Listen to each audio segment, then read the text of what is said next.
Recently leaving Balak, the city on the Silt Sea, our team of adventurers now traveling on a ship. A strange ship. A ship that seems to float above the silt, skimming lightly over the surface, with a strange psionic gem that seems to have the personality of an old wizened sea dog, an Aarakocra captain and a peculiar crew, as they find themselves in the first part of their tales from the Silt Sea. Right, hey everyone. Welcome to episode 2 of Tales from the Silt Expanse. How's everyone doing tonight? We made it. No one's dead yet. Good start. As you may see, if you're a fan of the show, we are down a player for tonight with missing our friend Bree, but I'm sure they'll be ready to return with us as soon as possible. But in the meantime, we have 4 players. Why don't we go around, say hi, say how you're currently feeling, and maybe give a brief intro to your character, not yourself, Toby. Right. Yenna, Rickis, let's start with you. Sure, I'll set the example here. Hi, everyone. Yeah, good, good. Real excited to be back here for another episode of this. I play Rickis, who is a Tari rogue, also one half of a duo of Taris. Their brother basically almost got killed last episode, so they're doing fine. It's cool. It's great. Hey, look, you brought a significant other on this adventure. It happens to the best of us, and now you have to pay the price. I was not planning on bringing him with us, but here we are.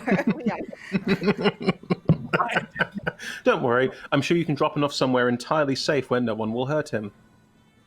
The silt will be fine right here. Fresh extra doubt.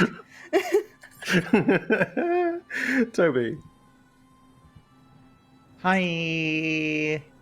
I am Toby and I play Raisaru Athamir, the elf, 7 foot tall, dark tan skin, raven black hair. I carry a long bone staff with an obsidian sphere on the top of it. And I often am accompanied or in the surrounds of a familiar of one shape or another. But what shape is it currently? Use them up quite quickly. I don't have one. Oh no, I do. I have a Castrecal. I have a Castrecal, which is a Athasian vulture-like bird. We've established earlier that I just goes through them. Just use them. I go through. I had my first one was a critic lizard. Had to get rid of that because I was using it for nefarious activities. Then I had a rat. Had to get rid of that because it was really damning evidence if anyone found it where I left it. So they just now I've got a Castrecal. Thought I'd have a flying set of eyes. Hey, well, you know, they're fey beings that only last as long as they have a hit point or two. So you know, cool. Cronkwall. Just like me, also a fey being who only lasts as long as I have a hit point or two. I'm Cord, everyone. Good to see you. I'm also known as Mythomatic. I am playing Cronkwall. He is a slow-moving psychic warrior, kind of like sort of like a big passive tank. It's interesting. I really have a lot of fun playing him, and I can't wait to see what we get into and what adventures we go on today. And Don. Hi, everybody. I'm Don. I play Gulag. Gulag is a half-giant ranger, so he's over 12 feet tall, and he's massive. And he's a ranger, so in Dark Sun, you know, that means that he's something of a fighter with also sort of ties to the elemental planes. And in a previous life, he was a sailor, and in another previous life, he was a gladiator. And in his most previous life, he was a gate guard in the city of Balak, and I don't know what his next life's going to be, but I'm excited to find out.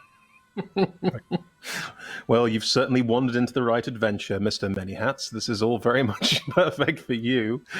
Good. Well, as established, at the end of the last session, the 4 of you, plus your companion, Keita, all made your way aboard the Sirocco, this very strange airship that seems to travel in a way over the silt that none of you have traveled before, where silt striders and other ships that travel over the silt tend to be much more to do with grinding through this thin, dusty silt that sits on the top of this whole area. The Sirocco, using psionic energy, you're not quite sure how yet, because none of you have asked yet, floats lightly over the top of the silt, its keel and large gossamer pink insectoid wings kissing the surface as it flies over at great speed and banking beautiful, long, swirling, banking turns. As established, it was early evening, sort of mid-evening, when you all got on board the Sirocco, and Rysar asked the captain, Sarkix, to just go. Just go. Just go. So they did. The Sirocco is now traveling over the silt at quite some speed. Those of you that have traveled in the silt before, if you head up on deck, can see that you're traveling over the silt much, much faster than a traditional silt strider would be traveling, often with more of a grinding, slow-moving pace. The Sirocco instead skips over the top, almost as light as a feather, light as a breeze, and is now flying across the silt, right through the inlet that the Balak is situated on, flying out into the seas. You can still see some faint, darker portions of the horizon where the twin moons of Athos glint slightly off what look like, maybe not mountains, but certainly land masses. You're not out of the inlet yet. You are still making your way through an area where land is still in sight. Have any of you asked the captain where you're going? Are any of you doing anything in particular on board the ship? It is quite large. There are many places to explore. Rickus, at this point, you were with Seren, who is recovering down in the, let's call them the crew quarters, that first level under deck towards the back of the Sirocco, where there is plenty of space, lots and lots of hammocks set up, more than you would require for your team of 5. And for this crew of 3? It can't be that small. Surely ships need a bigger crew than that. But the crew don't seem to be doing much in ways of flying the ship, hoisting the sails, tacking the rope. None of that. They appear to be just hanging out. And the from the deck of the ship is the constant grinding hurdy-gurdy music that was being played all through the last session by a bard called Corvus, who you haven't fully met properly yet. But Rickus, you were down in the crew quarters with Seren, and Zeph, the half-elf who was on the deck of the ship and showed you and Seren to quarters, as Seren, recently recovering from quite a bad wound, is lying in one of these hammocks. Zeph is with you. You are currently with Seren. Anything in particular you'd like to be doing? I think it's really just probably being a little bit of annoyance, constantly asking if Seren's going to be okay.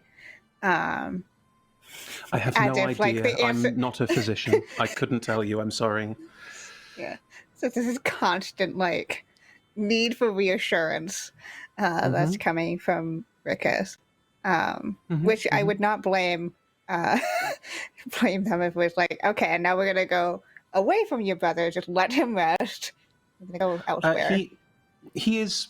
Seren has a very pleasant, friendly demeanor, all smiles, all quite calm and quite cheerful. And just whatever you are, frankly, wittering on about, he will just politely, and engage you enough to make you feel like someone's actually listening to you.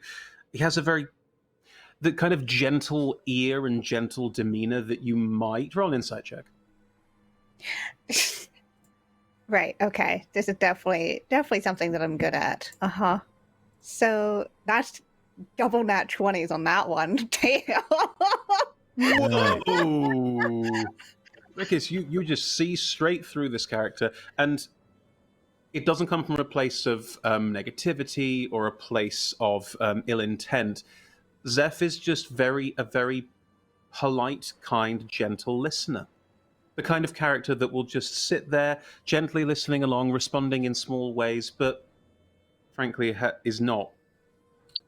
You get the sense this is... He's engaging as much as he can. he's not really that with it. He's just, oh yeah, that's great, lovely, and just being. His role on the ship is clearly to be kind of welcoming committee, and he excels in that. But you get the sense that there's not much going on below the surface. Not much depth to this character. Oh yeah. Okay. Cool. Does Rickus really care?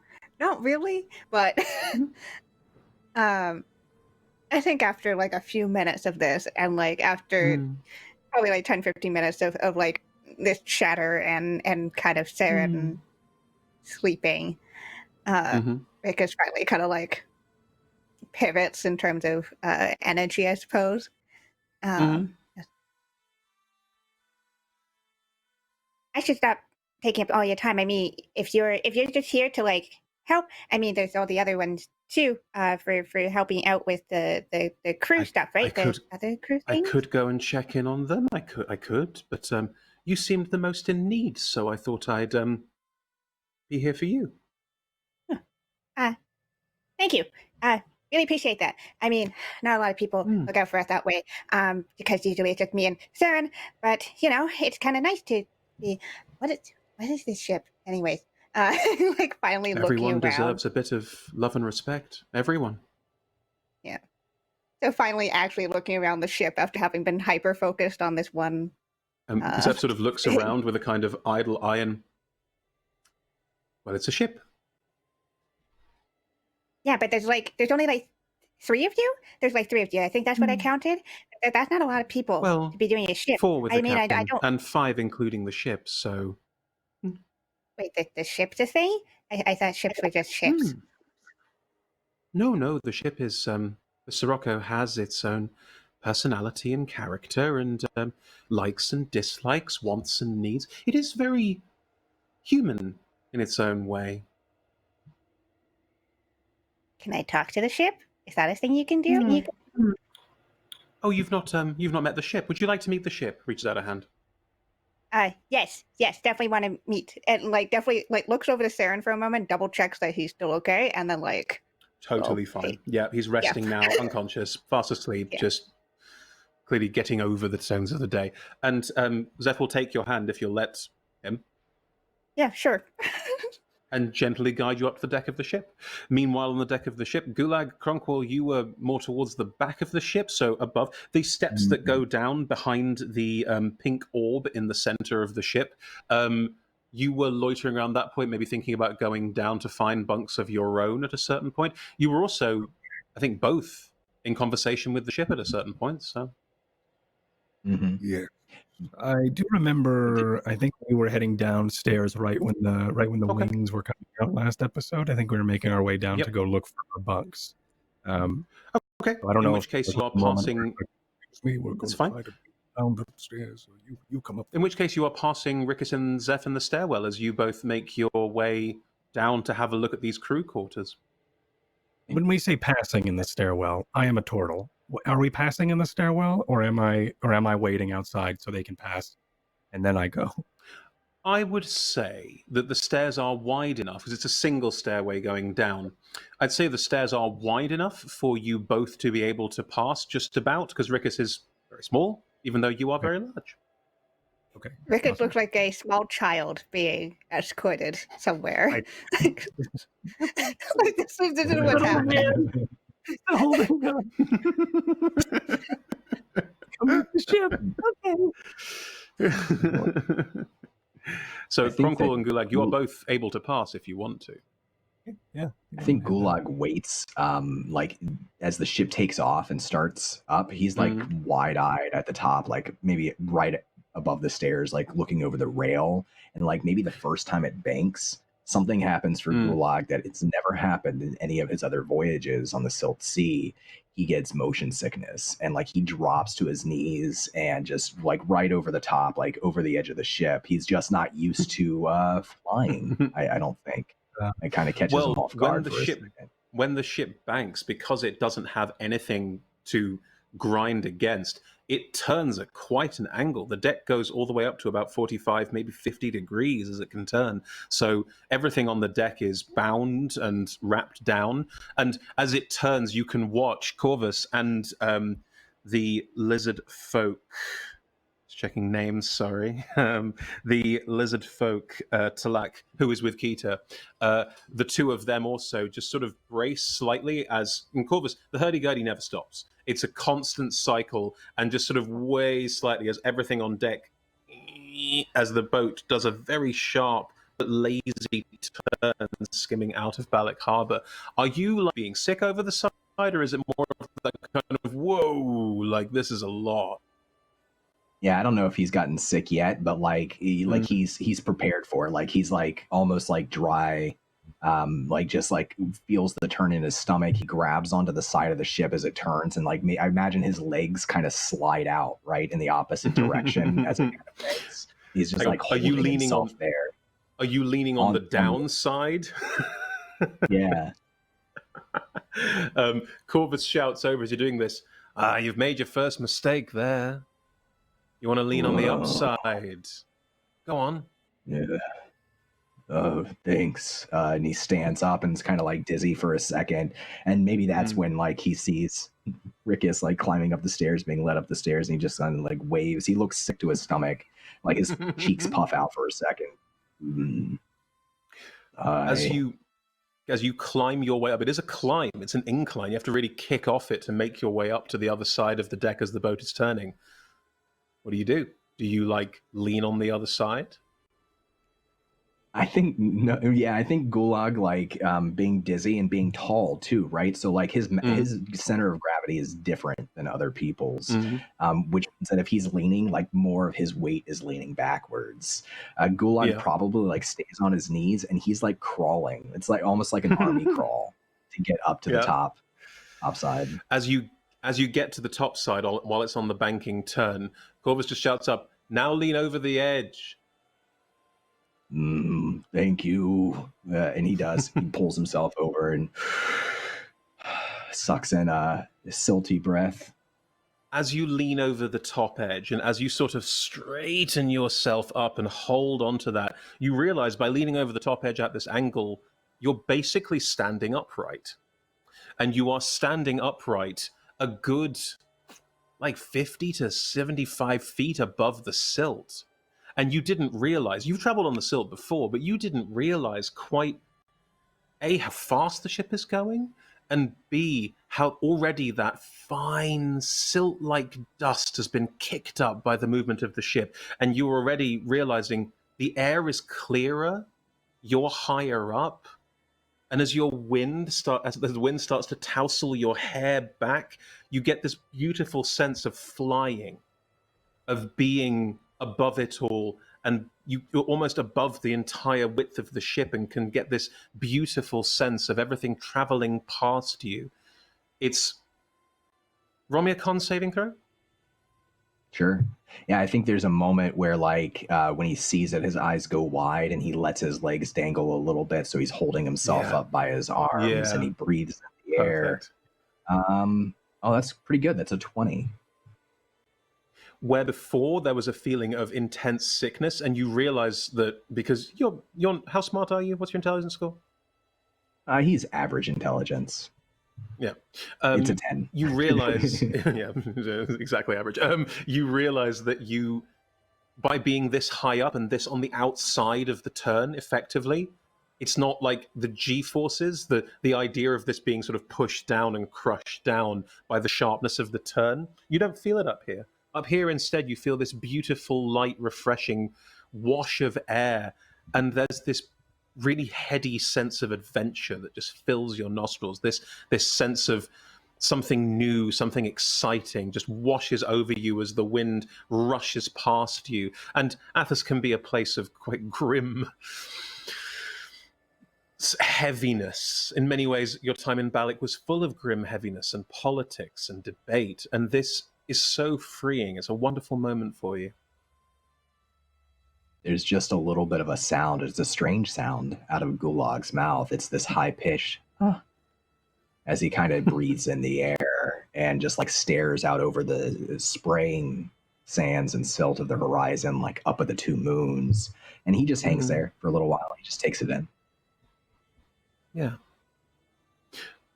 Raisa, what are you doing? While Gulag's having a really lovely moment, what are you doing? Well, I rolled a con save about 5 minutes ago, and I got an 18. So I think Rysar actually is taking it pretty well. The motion in the ocean of Silt, and he's sort of looking on out the aft of the ship back towards where Balak sort of disappearing. If you into If the you head distance. towards the back of the ship has a slightly different design. Where the front deck is quite sort of thin and angular and long, the back, it fattens out a little bit towards the aft. And there are some of these pink sails that come up the back, almost like a center line, that clearly have some twist and turn on them, allowing the ship to bank and pull quite sharply at quite high speeds. But you have to go up a set of steps to get onto the aft of the ship, and as you do, out the back, there's a wider sort of gunnel deck at the back. Like, it's probably about 20 foot wide, where the front of the ship is probably only about maybe 10, 15. And there's a ballista plonked directly on the back here, pointing backwards, and it's on a beautiful, as you look at it, it's all made of wood and stone, but something about the way this ballista is designed, something about its setup and something about there's a mechanicalness to it, a complexity that you've never seen before. Anyway, from the back of the ship, with this beautiful ballista placed in the center there on this clearly rotating platform, you can see back and see Balak in the distance. Balak is huge, so the ship has a long way to go before Balak fades from view, but you can just catch a glimpse of the towers, maybe the light of the two moons bouncing off various towers that you might even recognize from this distance. You get this vague sense of this home away from home that you had made yourself, this new home, as you watch it disappear on the horizon. And I think Rysar probably thinks, at least, that he can make out one of the towers of the White Palace of Caesar, where he may or may not have spent a little time recently, and and thinks about the things he learned there and where they might be going and where that might lead to now. And as he's looking over the stern of the ship, there's this sort of effect of, it's almost as though there's sand starts to fall down his face, and because of course he's still disguised as a casher, and so that disguise, that disguise just falls away, and Rysar's face is his own once more, and he takes in the moment. You're familiar 50 feet around? What's the speed? I believe that's correct, actually. I'm pretty sure it's 40 or 50 flying, I think, yeah. Cool. Your familiar can barely keep up. Okay. Like, it's winging its way with the ship. It's probably flying alongside it, but you can see that it's just about managing to keep up, but only just. It's having to fly full speed to get even close to keeping up with this ship. Familiars. What are you going to do with them? Is there some sort of crow's nest or like a high mast that I think it might be able to perch upon? There is a central high mast that sweeps back and does have a more traditional sail in the middle of it, which is the one you saw earlier. It looks too small for a ship of this size, but it's clearly there for steering, not for anything cleverer than that, because the main weight of the air pressure where the ship picks up its air speed is from these insectoid wings at the side. But there is a sort of point to the top of it. It is the mast does sit into the center of the deck, and then there is a guy rope from the top leading to the back where you are, where there is a second smaller sail. So, yeah, there's plenty of space.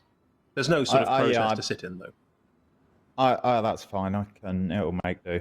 I issue a mental command to it to hurry its little self up and perch upon the on the sails. Did you say that upon the mast and rigging? Sure. Did you say that the sort of purplish membrane sails? Did you say they're organic or? You haven't looked at them in any detail to see if they're organic. They look insectoid. There's a sort of you've seen insectoid wings on some of the creatures of Athos, where it looks a bit like a membrane or something very, very thin and very, very fine. But you haven't looked at these. The sort of insectoid wings on either side in any great detail yet. You could take a closer look if you wanted to. I'd just like to sort of figure out if I think that the insectoid wings are living, if they're part of an organism. Because I've heard lots of talk. One of Rysar's powers of the way is he can listen in on conversations which are a bit further away than he'd normally be able to listen in on. So he's heard all this talk of the ship being sentient and this kind of stuff. And the ship. You didn't touch the pink orb in the center, did you? No. Okay. No. And I'm not sure why. And I know a couple of people have, and I want to kind of figure out if the ship is physically a being as well, or if it's just a mental presence. And I want to figure out if my friends are being brainwashed. Of course. You can't, from the aft, you can't see the pink orb, but if you walk around either to the left or the right of this aft galley, there is a central cabin at the back that there is space at the top. There are no stairs going up to the top deck of this back galley. There doesn't seem to be any way up there, but the Aarakocra captain who you were speaking to earlier does seem to spend most of their time there, just perched at the top. You can walk around the edges of this, and if you walk around the edges to the left or the right, you can look down on the stairs and this pink orb just behind the mast in front of it, where Rickis is being taken to by the half-elf you saw earlier, who's a member of the crew, and Rickis and the half-elf are having a conversation you could listen in on. Is there any kind of saving throw or check to avoid being listened in on? It just happens. Nope. Yeah. Oh. It's okay. I think the wording is maybe if it's within 30 feet, You I can yes, hear whispers. The ship as is if maybe they were. the ship is maybe 50 to 60 foot stern to prow, so it's not a huge ship. You can definitely get within 30 feet without it being obvious that you're listening in. Yeah. Cool. Yeah. Well, so it's very cinematic as you walk within up and just 60 lean feet, forward. sorry. Yeah, you're fine. So anywhere on the deck of the ship that you can see, you're fine. As you walk to the side, so you get a better view, you can look down at Rickis and Zeph stepping forward to this pink orb and just lean a hand on the guardrail, and you're listening to their conversation, and they may not know you're listening. I'm So you probably can sort get of just first insight. looking out as well, into the distance, middle distance. Rickis, you were stepping up to meet the ship. Oh yeah, and throughout this entire time, it had been a barrage of questions. Just so I just have to touch that glowy thing, and then I can talk to the ship. Yes. How does the ship Yes. talk? Is it like in speaking, your head. or is it like the so in your head, like the way that you can hear yourself in your head, or like as if Yes. there's an actual other voice in there as well. Oh, another voice. Oh, okay. And it's actually like words, like as if somebody was whispering. Okay. Mhm. And I just have to touch it, right? And that's Yes. all. How does that work? It forms a psychic bond with you.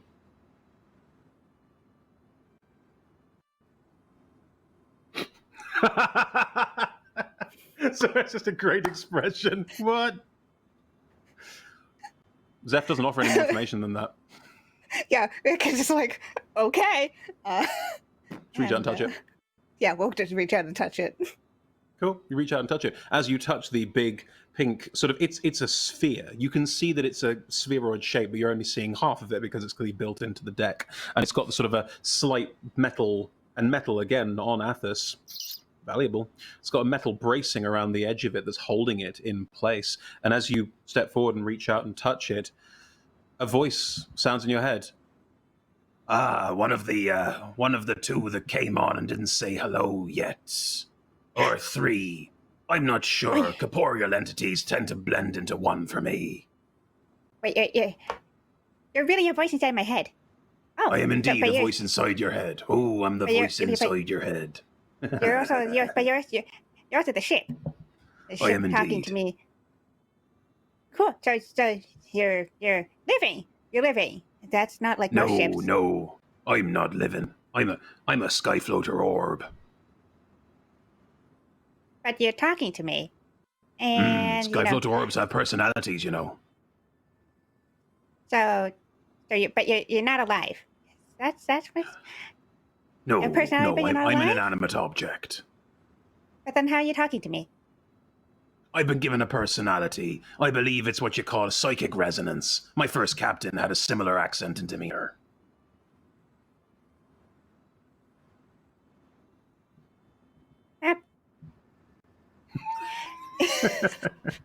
Rickers, like anything psychic goes right over Rickers' head. They have no fucking idea. Do you take your hand off the sphere? I think so. Probably just because it's difficult for Rickers to be touched. I think Rickers has to be on tiptoes to like really have a firm. It goes all the way down to the sort of ground, Okay, so you cool. can just. Cool. Yeah. If you do sort of like gesture off, you get. Right, now we've made the bond. You don't need to touch me to speak to me. But I do understand there's a certain amount of privacy invasion that goes with this. So if you'd rather I wasn't around, just say and I won't be there. But if you need something, just ask. So you know when I need you, even though you're not listening actively, if I tell you not to listen actively? I don't have a personality per se, so I'm always attentive but never necessarily listening in. I won't make any judgment calls anyway, put it that way. Rickers is having a time just going like, how can you listen to me but also not listen to me? And we'll simply just kind of nod their head. Zeph next to you. There you go. Now you're connected, so anything you need, you can ask the Sirocco directly now. Oh, okay. Cool. So does Saren have to do that later? He has when he's awake, obviously, he has to touch. No one has to if they don't want to. I'd strongly recommend it. That way you don't need to ask us questions. You can just ask the ship questions. And if the ship doesn't know, you can then find us, which can be useful as well. I tend to be the person people talk to if the ship doesn't know the answer to a question. Okay. I think I got it. Mm-hmm. Ask ship first, then ask you first, unless I'm supposed to ask someone else first. Well, you could ask Corvus, but frankly, you won't get much out of Corvus. I'm here and I can hear you comes from just about 10 feet to your left. And there's a slight, narkiness between them. Whereas Talak tends to... Talak's not the most talkative, and Talak is currently talking to Kita off to one side, and they appear to have struck up this sort of strange, instantaneous, connection. Something about them is just vibing, but they're very much in their own little world, and... You get a sense that this is not your area. Cool. Rickers will wave anyways. First time meeting these people. At the same time as you wave over. Yeah, as soon as you wave to them, the ship is now clearing out of its banking turn and going flat down, and Gulag sort of rocks back off the side, and there's a faint sort of oomph as he lands on deck. And is it fair to say, Gulag, big old grin? Big old, expression? Oh, yeah. I think he probably, tips over, and he holds on for as long as he can until, his knees are on the deck of the ship, and he's still, peering over the edge. And then he turns around with a big, big grin on his face, and he says, is this ship for sale after we're done with this? You hear in your head from the Sirocco, I'm worth a pretty penny, my love, but not one you could afford. Well, we'll see about that. He just sort of grins and stands up. Crunkle, you went downstairs, you've stepped down, and you're already having a conversation in your head with the Sirocco if you want to. That's easy enough. So you are able to converse if you want to know anything about the ship. But you make your way down to the crew quarters, and you do see it's like a half deck. This deck from the stairs goes flat out, and there are about 10 different hammocks of different kinds hanging around this space. If you turn around and look behind you, the stairs open out, and there are 2 sets of stairs going down another half deck. At which point, in that half deck, you can see that there's what looks like a gunner's deck. It looks like there's various of these ballistae as well around that space, half a deck down. And it appears that half deck down there appears to only go about half the length of the ship. Okay. Cool. I think when, because I think this is before he makes his way down, before the bank happened. Then when the bank does happen, he starts to see, like, I think we see his neck starts to, like, is stationary. His whole body starts to tip, and he's like, "Ooh!" And then I think he tries to turn around and scramble upstairs, thinking that something bad's happening. So I think he's going to see Wallace upstairs. He's going to think that he's going to think to himself, "Oh no! Oh no! Oh no!" And I think that is when he's probably, I don't know if Sirocco's listening, but that's just what he's kind of like thinking over in his head as he's trying to scramble up the stairs. You appear to be troubled, laddie. What can I help you with? Yes.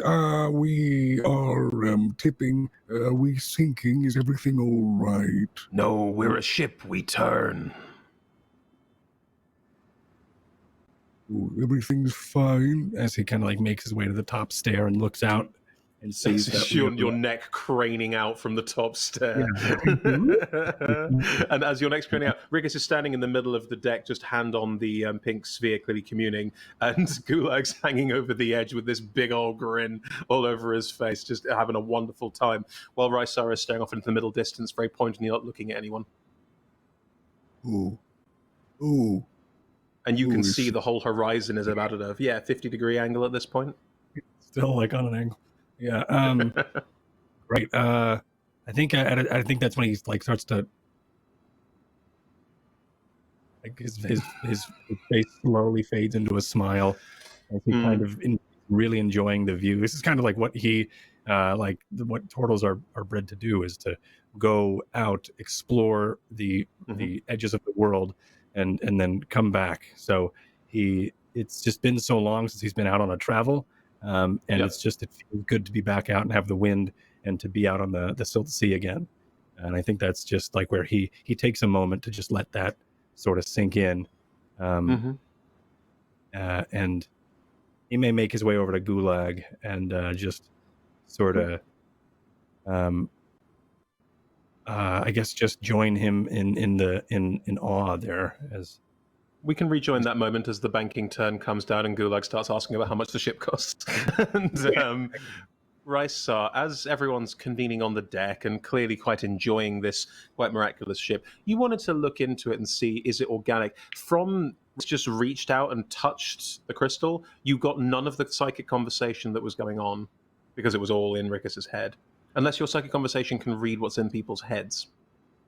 Nope, just listening in from a distance. Okay.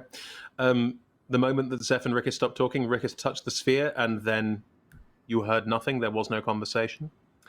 Do you want to roll an investigation check on the wings of the ship to get a sense of if it's living or not? Yeah. Mm-hmm. I do. Oh, it's a dirty 20. Very nice, very nice.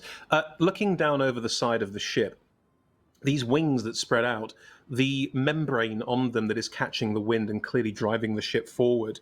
As you're looking closely, it doesn't look organic. It looks like very, very, very finely spun material, so fine it's almost completely see-through, that is catching, and almost has a strange light quality to it. It almost seems slightly refractive. There's like an element of it that appears to like bounce light off it. You can see as the light of the two moons, the green and the yellow, impacts it. It refracts strangely, and you get almost like a slight rainbowing effect between all the different bits of the wing. It's quite dark, it's nighttime, so you only get it very minely, but it's like an oil slick on water. It's that kind of slight, strange refractive index you can't quite fathom. It's definitely made. You can see all of the joists and pieces together. Most of this sort of very delicate structure is made of wood, with the occasional piece of metal being used as like a joist point and a very strong like center point to make sure that it grinds and works together quite effectively and quite quickly. But it's mostly made of wood. I'd like to stroll down to where Rickus is standing by the orb. Mm-hmm. Let's have us all at that point then, as we all rejoin together. I just want to see if Rickus appears conscious, or like if they're just standing there touching the orb. They have now disconnected from the orb and are sort of standing back a little bit, but also clearly, like, something about their expression says having a conversation in their head or, like, off in their own little world at this point. So it's very hard to make a strong connection here. Rickus, Yeah. wasn't it? Yes. Rickus. That's me. What's up? How did that go? Touching the orb. I mean, it was really cool. Apparently the ship can talk to you, but only like through when you connect it. It says it was establishing a psychic bond. I don't know what that means, but now it means that I can talk to it whenever it wants to, or whether I want to. If I don't want to talk to it, then I can say that I don't want it to be listening. But even if it's not listening, I can say that I want it to listen, and it will answer me. I don't really understand it, but it's really cool. Zeph, next to the two of you, goes, you know, if you're traveling with us, it's often quite easy if you just want to connect with the ship, so you can ask it questions if you need anything or anything like that. This half-elf brute person. I think I'll be fine for now. Thank you. Suit yourself. Just a polite nod, and Zeph will then, well, if you're both all right, it's a bit past my bedtime, if you'll excuse me, and just walks down the steps. Out. The four of you are with each other on the deck. Corvus is still playing the hurdy-gurdy in the corner, just grinding away at it. And it's the same tune over and over and over again. And there is a slight sort of, it's a bit much, like there's an element of, this is going to get real old real fast if it doesn't like change at some point. But it's been about 20 minutes of the same tune. All four of you on the deck of the ship. Very much. Rysaz loves music and has realised that this may be a thing, and is just going with it and thinking it's just like meditation. I'm just going to let it flow through me, and I'm going to enjoy it. So. 10 years later. Nosebleed. It's fine. Everything's fine. I love it. It's really good. Gulag stares back in the direction of Balak. Can we still see the city, or have we moved beyond? You can. It's quite dark because it's like mid-evening now, but the lights of the moon it's quite a light night in Athos. The lights of the moon are quite strong. So you can still see some light glinting off the towers as described. And so, you know, when he stands up to his full height, he has this way of kind of hunching forward with his neck, and he just sort of rubs the back of his neck a little bit where it's sore, and looks around to his new companions, or some of them are new, and Rysar, he's known for a while, and he says, this is all happening really fast. So we're heading out where are we going again? Someone knows the way, right? We are going to an isle that I have seen in my way dream. Cronkle, would you be able to relay this dream for the benefit of those present? I was there for one recounting of it, but I would also appreciate my memory being refreshed. Yes, if you would all join me. And he makes his way over towards the floating orb. Mm-hmm.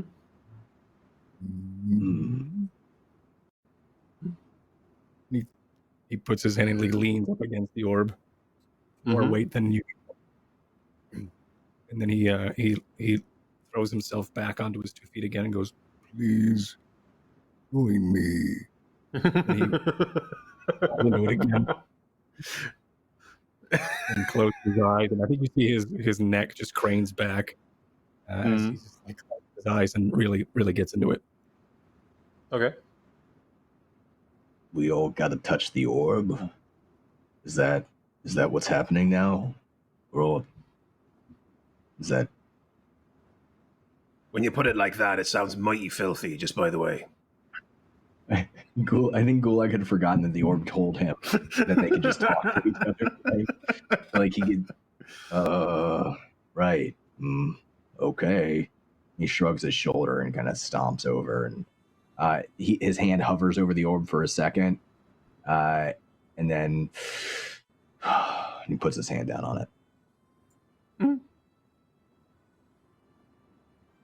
Rysar is going to start strolling over, but as he does so, he's going to just sort of adjust his toga a bit, and he's going to unfasten a talisman which he has around his neck.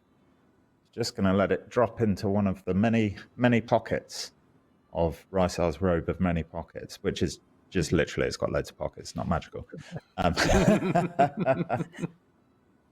And he's going to continue to the orb. Mm-hmm. Oh, well, here goes nothing, I suppose. And touch the orb. What are you taking off? It's an amulet of protection against scrying and mind reading or via the magic and the way. And it was something that he's worn forever in Balak as protection against certain mind invasions. And he's not sure if it would stop the communication with the ship, but he just wants to keep it for later at the moment. Fine by me. Cool, you step over and put your hand on the sphere. Rickus? Oh yeah, Rickus is just going up and just kind of probably just does like the two-hand boop onto the thing.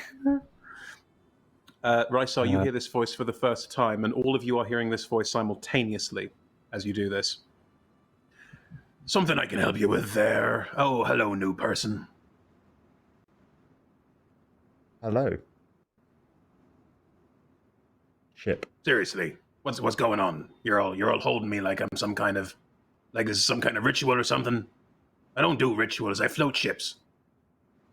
Hello, Mr. Rocco. Do you mind if I use you as a way conduit? They've all requested, you've probably heard, they requested that I were to relay my way walk with them. But I figured that I've heard in my studies that you can use a psychic object or an object of the way to help rekindle such tales. Do you mind? You're going to be a very different kind of crew, I can tell already. I've never been a psychic conduit before, but you know what? In for a penny. So, what do you need me to do exactly? Just, like, let you get on with it? Like, I don't know. Sorry, it's my first conduiting, so you have to give me some credit here. Very well. I will do my best to recall the events within my way walk, and I will just need you to help me project it toward all of them. Is that all right? Yup. All Sure. right.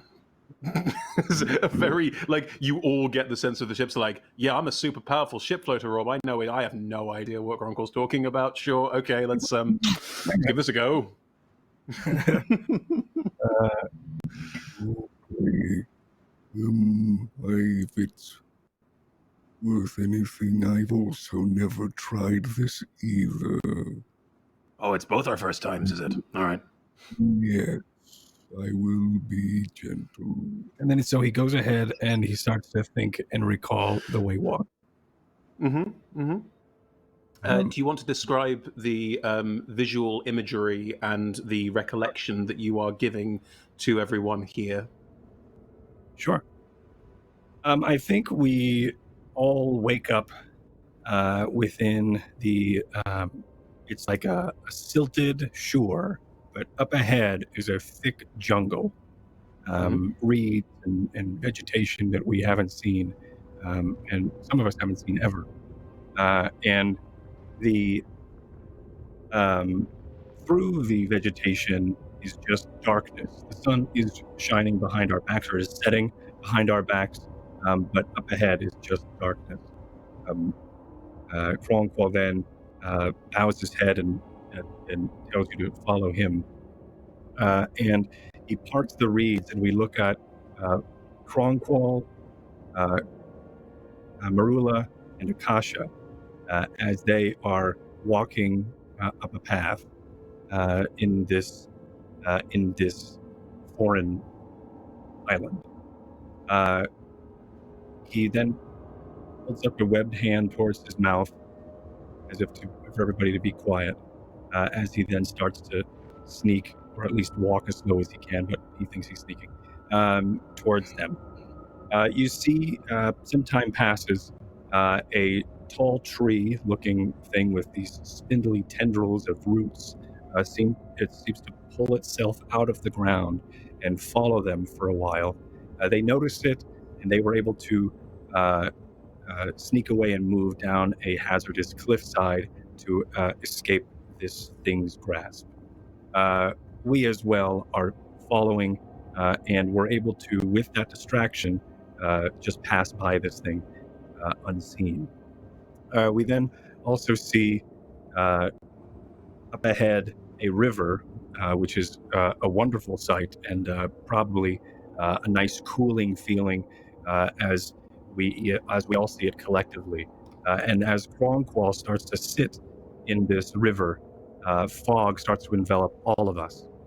And then Kronqual wakes up, or at least the fog disappears, and you notice that the fog was actually smoke, and you are in some sort of settlement.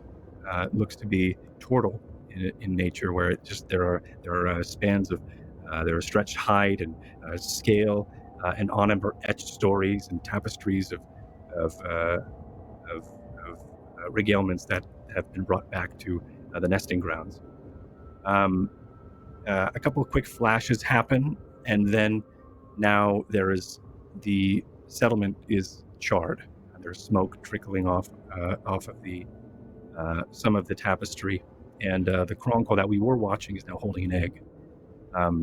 The smoke then starts to snake its way up, I guess, or towards the camera or towards you, engulfing it again, and then it starts to lighten a bit back into fog. And we join Kronqual again in the river as he tries to struggle to stay up, to catch up with Marula and Akasha. They also then part these reeds and see up ahead there is a courtyard between these two monolithic, or this monolithic pyramid and these other settlement buildings, and what looks like to be a conversation between these three and a giant.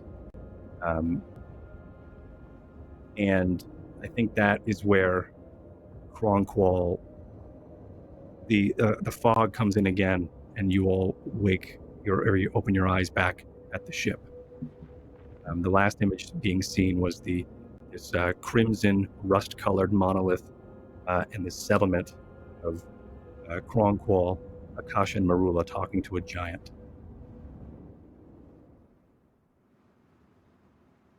As you step back, as you all sort of step back a second from the orb, that was quite a lot of information to all get in one go. It sort of washed into all of you, and almost no time passed during that entire vision, like barely 5 seconds, not long. And as you all sort of step back, you do get is that what you wanted, Kronqual? Is that what you wanted? Did I conduit it well? You did, and you did it.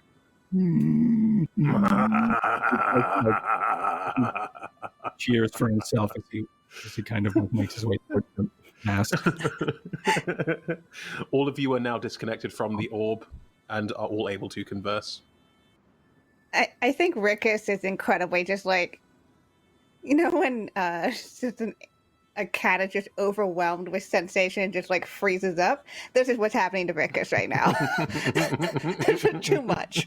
So they're just kind of like, I totally did. Yeah, I just wanted to throw so much at you. I was like, what? Yeah. So, but Croncall's like, So that is where we are going. I do not, however, know where it is. Cool. I think Gulag kind of plops down and sits down, almost not quite cross-legged, because, but like just kind of plops down and rests his hands on his knees, and then like is thinking about it, and he's trying to remember. There's a part of the vision.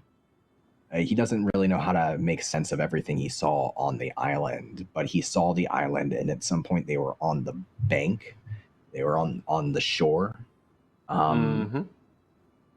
Is there anything, like he's trying to hold on to any little pieces of information, like where was the light, where were clouds, the stars? Is there anything here that might give any kind of indication as to where you might be looking for?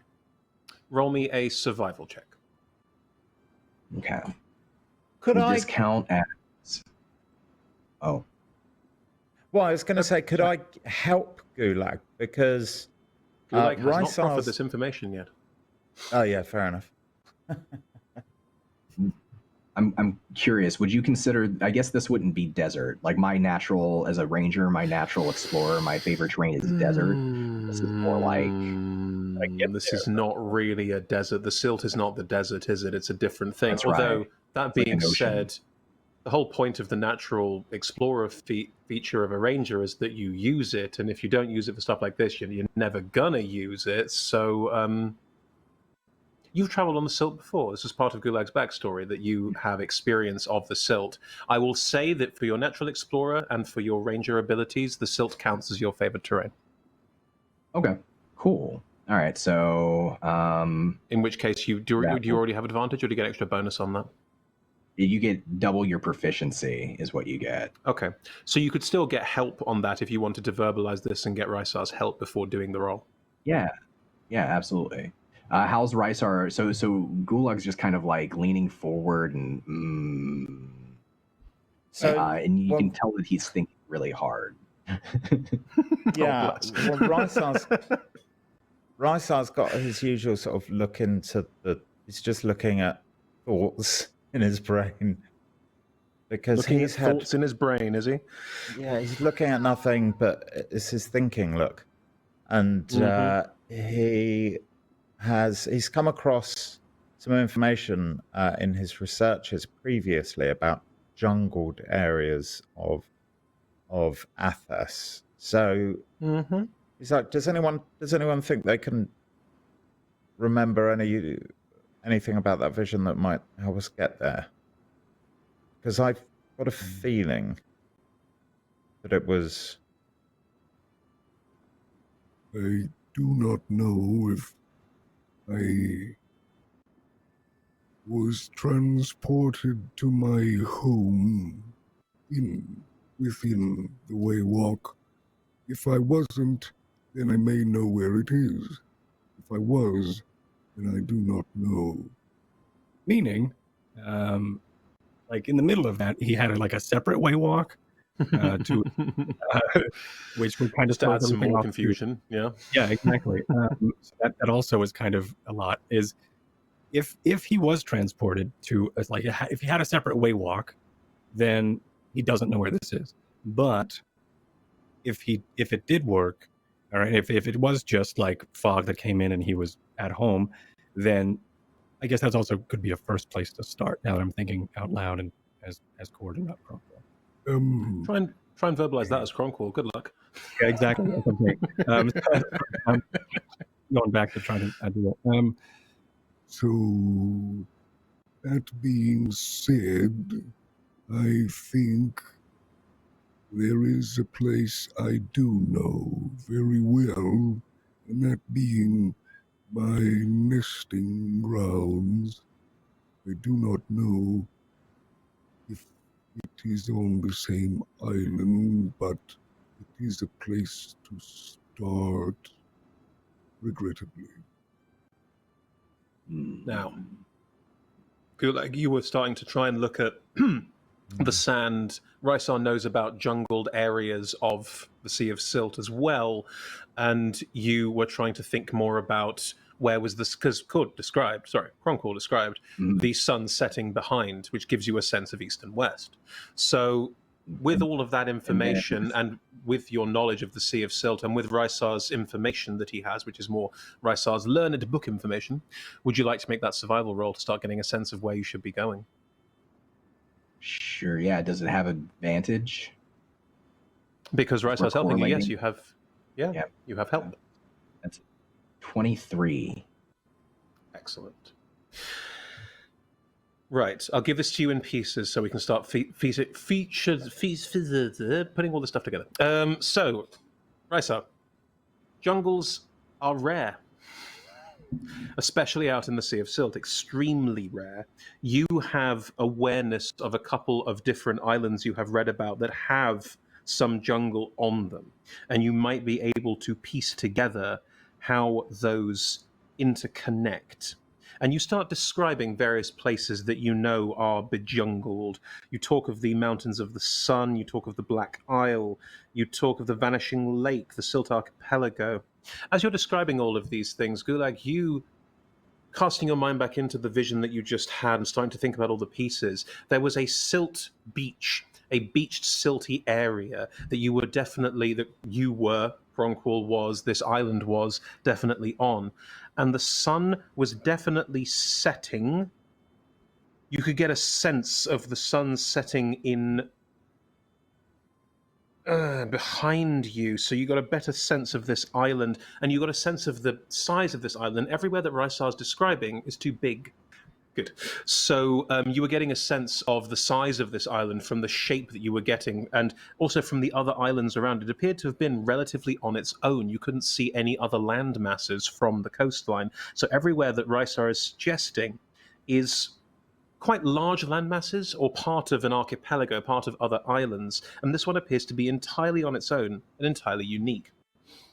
And all of that means you're starting to go, well, none of that makes sense. This is not what Rysar's describing.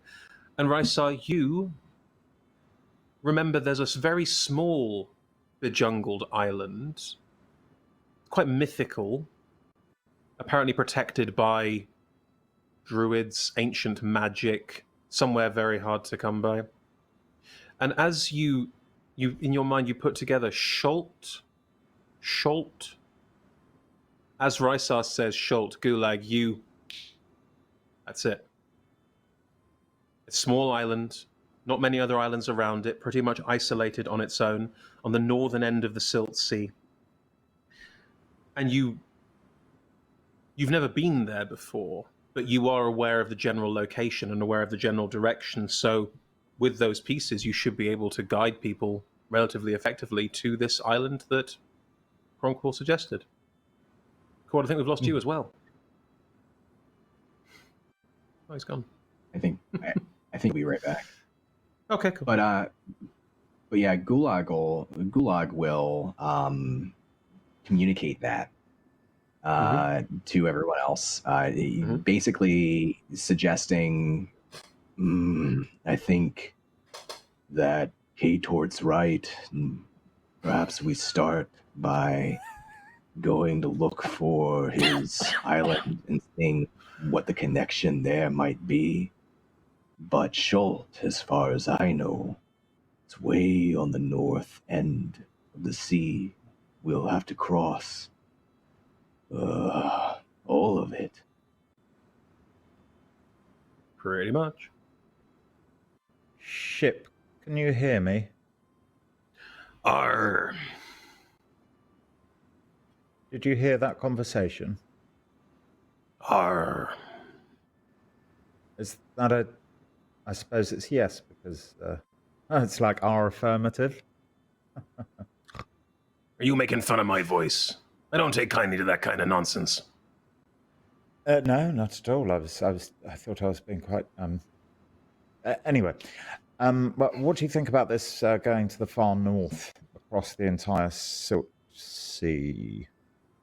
Dangerous, Well, you see, surely. the sea of itself, the sea is dangerous, hard that it be. I'm not a map. I just fly I keep the ship up. You know, I've been around, been some places, tell you some stories. Oh, the stories they make your chest hair curl. I tell you, they are some stories and a half. They are, but I don't really know my. You want to ask the captain about that? Captain steers the ship. Am I able to blank out the ship's voice mid-speech? I want to do a mental experiment, and I want to see if I can just pick it out of my mind. Do you give any kind of psychic indication you'd rather not be talking to the ship right now? I mean, I don't want to say anything. I just want to try to switch it off. If you basically want to switch it off, you can. That's totally fine. In mid flow, you just shut it up and it goes. Gulag, just you get it from the ship. A split second, though. Oh, I see. Just like a which point, if you cut off for a split second and come back, it goes. That's mighty rude to stop listening to someone right in the middle of their talking. Many apologies, ship. Do you have a name, by the way? Sirocco. I'm the Sirocco now. The name of the ship. That makes perfect sense. Apology, I am the ship. So I should speak to the captain, yes? Captain pilots the ship. I just make sure it stays up. And I've got stories. All this. I've been all over the seas of Silt, let me tell you. Were you ever a person, if I may ask? No, I've always been a ship floater orb. You pick up some personality traits from people who spend time with you over time. And I have been a ship floater orb for quite a long time now, so picked up a lot of different habits and things and been on many a ship. Many a ship I've been. You have been You have been many a ship, I suppose. I have indeed. Short time I was in the Tomblador Navy. Long time ago, though. How long ago was that? Intriguing. 15 years. It's a shame, really. I mean, this is the first time I've actually been a ship that can move in this way. Normally, they just stick me in the middle of a ship and go, there you go. I float them up a little bit, and then this massive silt strident monstrosity just like moves at a gradual pace, floating like 10 feet off the surface of silt. It's fucking pointless, is what it is. It's like it's like someone gives you this amazing idea for something you can do, and you go, I know, I'll just shove it into this terrible old school device. Captain's the first person who's really understood what I'm capable of. So yeah, they and I make a good team. Excellent. Oh, with that, I shall go and find the captain. Do you want me to tell the captain to come find you? You can't climb up to the captain's deck. That would be much appreciated. Thank you, Sirocco.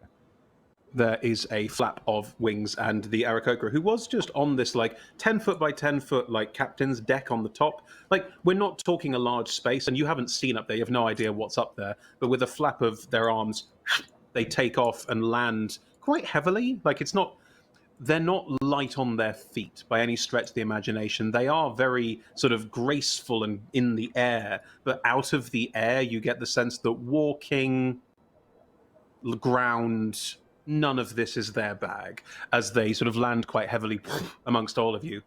So you need to talk. Ship tells me you want to say some things. You got a direction for us to go this time, pretty boy? Or you're just going to tell me what you want to do? Yeah. Thank you.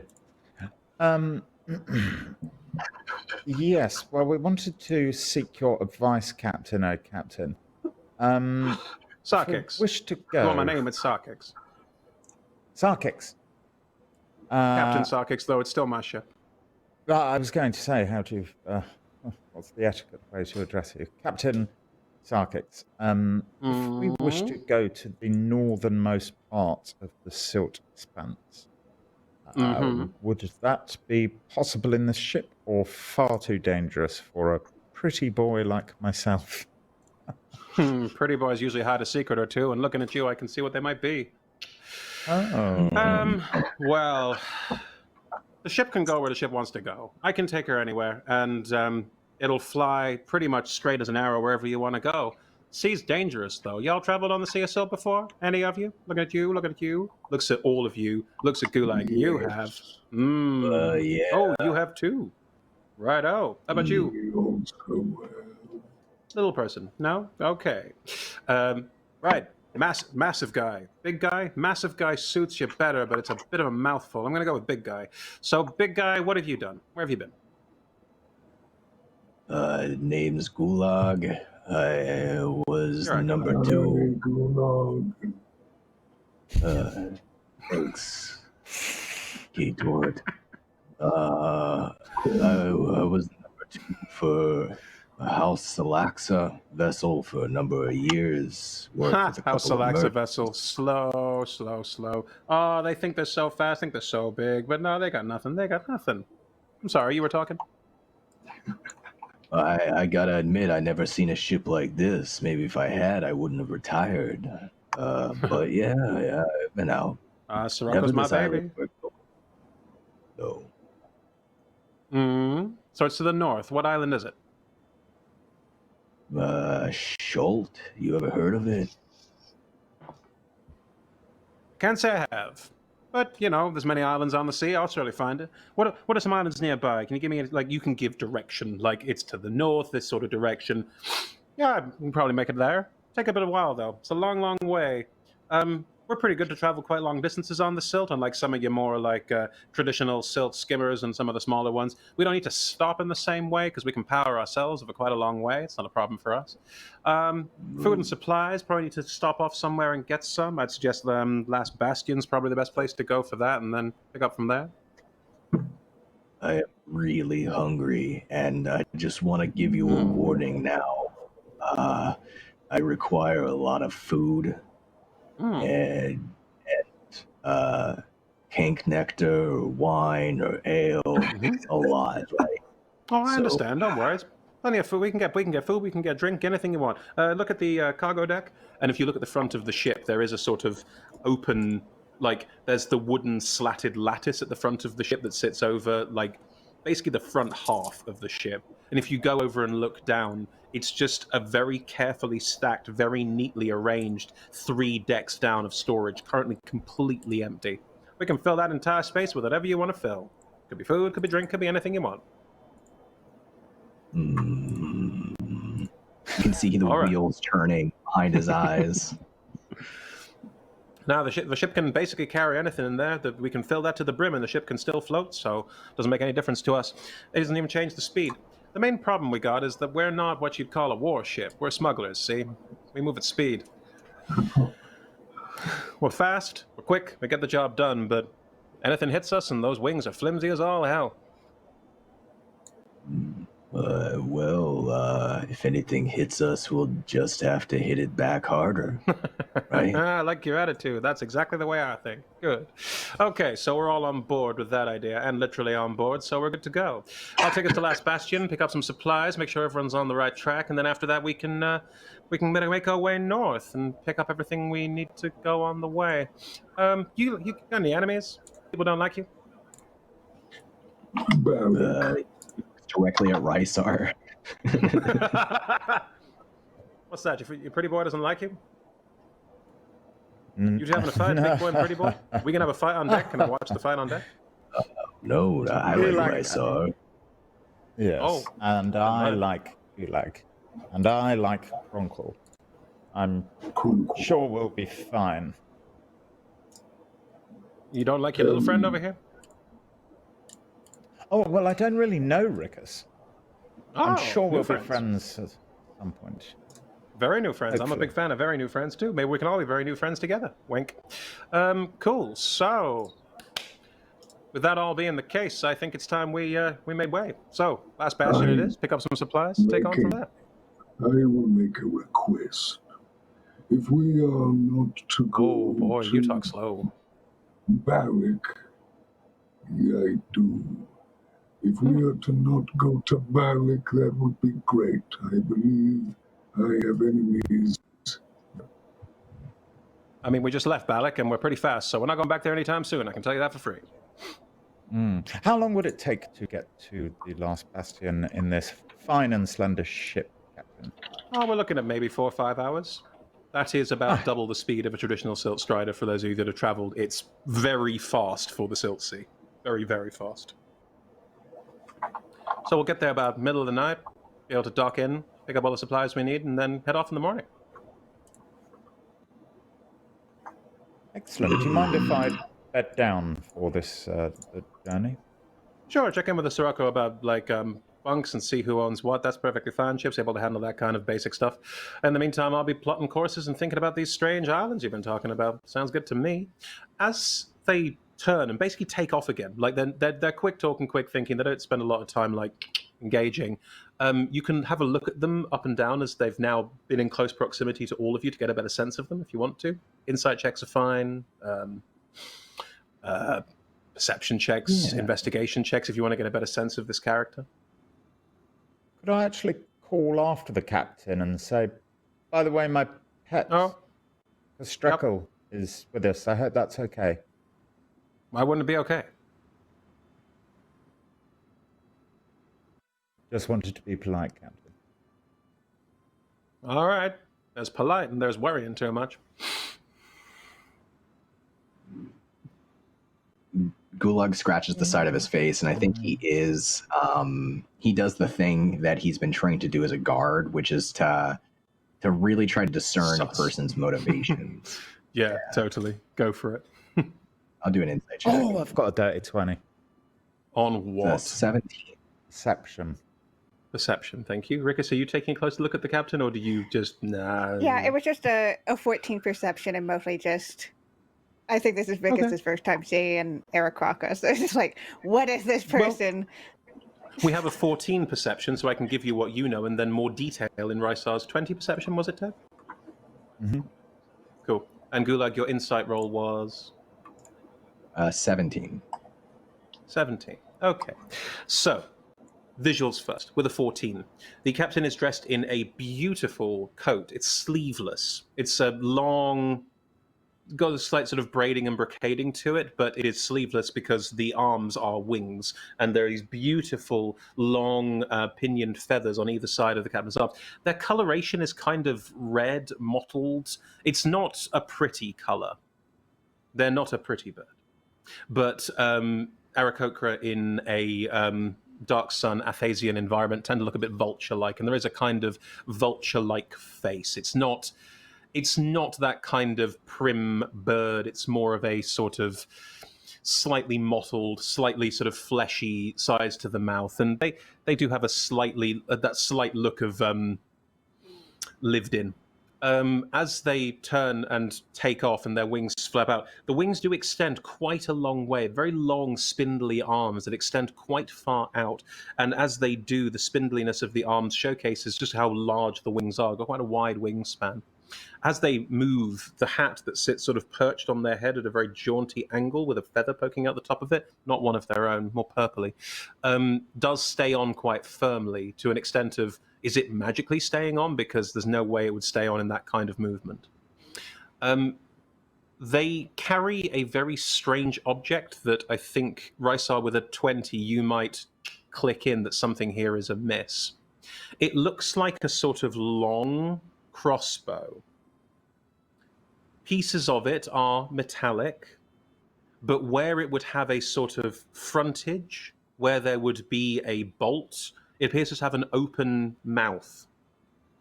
You don't quite understand what you're looking at, but you do recognize that some of the sigils carved into the side of it and some of the writing on it, this is a magical item, psionically powered. You're not quite sure what it does, but for us modern audiences, looks a bit like a musket. This is strapped to their back. And as they fly off, you can see there's other sort of tooled tubing pieces on various parts, hanging off various parts of their coat. You can't quite make head or tail of what this person does or how they do it, but there is a sort of strange psionic nature to them, definitely, as you can see from that point. That's a good description with the 20, I think. Gulag, from your insight, the captain talks, captain thinks quick. They clearly have a bit of a no-nonsense attitude and a kind of cut to the chase, cut through, get it done, but also they're using the bluster and the talking to try and suss people out themselves, try and get a better sense of who people are and cut through it a little bit. And you think from that small encounter that they've probably got the nature of most of you quite quickly, but that it's not vindictive or malicious. It's just to understand who people are who travel with them. You also get a very quick sense of that They said they were a smuggler, and you can see it in a heartbeat. Get in, get out. Do it quick. Shoot first, ask questions later. Get the job done. Is very clearly exudes from them in every pore. With that, I think they have for Gulag probably reminds Gulag of some of the people he's worked with in House Sirocco. Their tactics of like sussing people out and get like the quick moving, like quick talking, keep people off guard as a means to break through their barriers, and he kind of recognizes that. And there's a modicum of respect there when he realizes it. Well, game recognizing game. He isn't yeah, his tactic is more just to like stare at people and think for like he has to think about it for a while. He figures it out, but he has to think about it for a while. They have taken off and flown back up to the their small deck above the top of the ship and just settle in. And when they settle in on that top deck, it's not like they're invisible, but it's very, because of the angles, you can't really ever get a good glimpse of them. There's clearly a sense of privacy there as well. But yes, the four of you have made plans, thought of what you're going to do, and can head below deck to settle down if you want to. Yeah. Gulag will stand up and stretch, and he's kind of like eyeing the stairs down, like thinking to himself, I wonder, maybe I can pull a couple of cots together. I'll figure it out. He's not too worried about it, but he will turn to Rickus before he starts to head down, kind of cross his big hands over each other and kind of ring a little bit, and he'll just say, oh, Rickus is your brother. Doing okay? Well, when we left him, he was like sleeping, but like a good sleeping, not like the I'm gonna die sleeping like he was earlier. So I think he's okay. Oh, thank you for helping, glad. by the way. That was really, really helpful. Yeah, of course.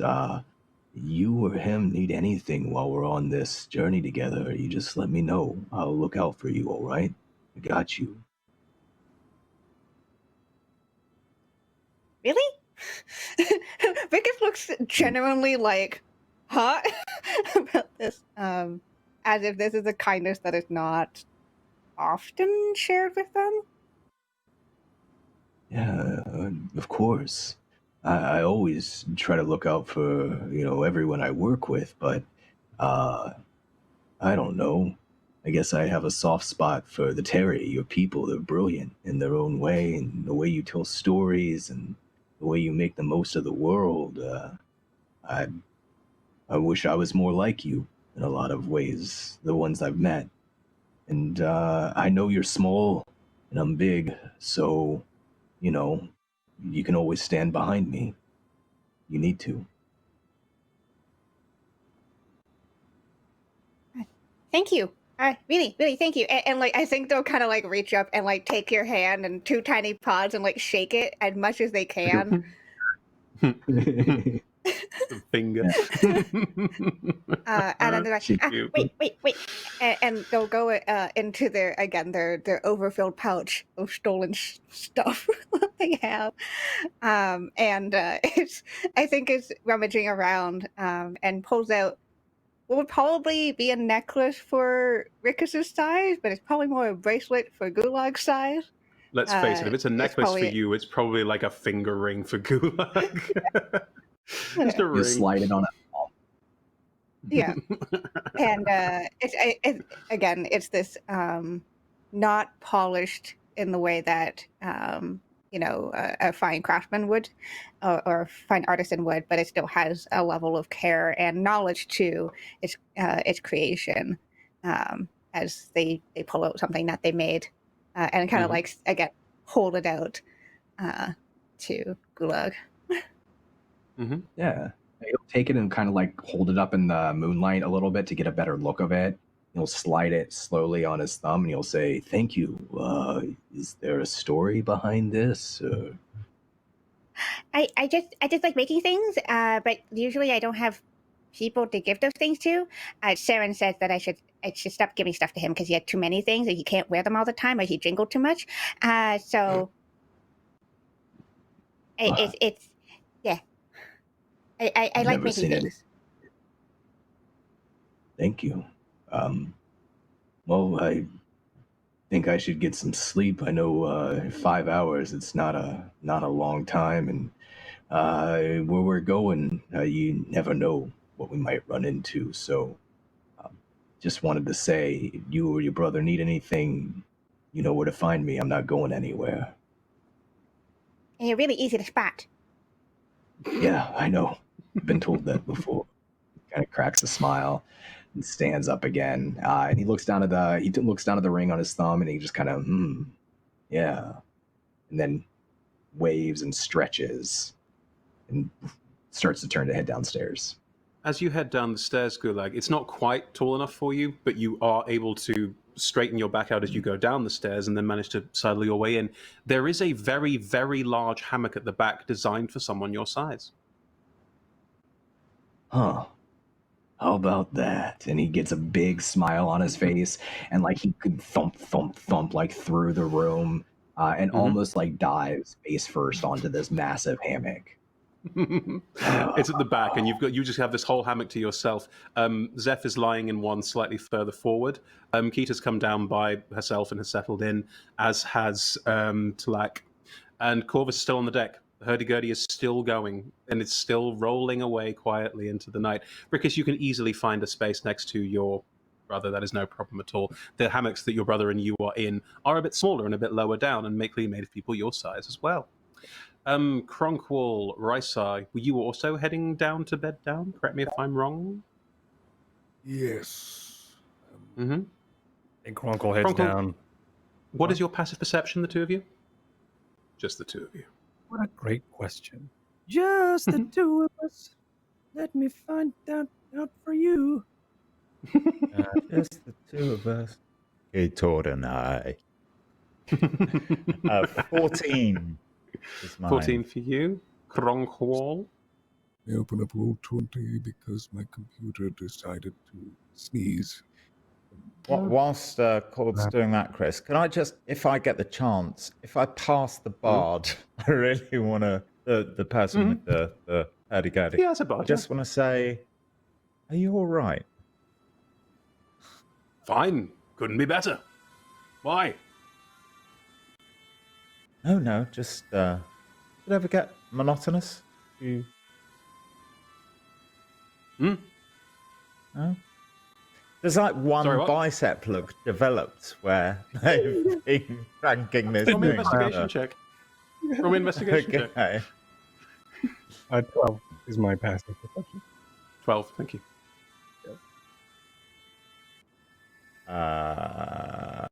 Investigation.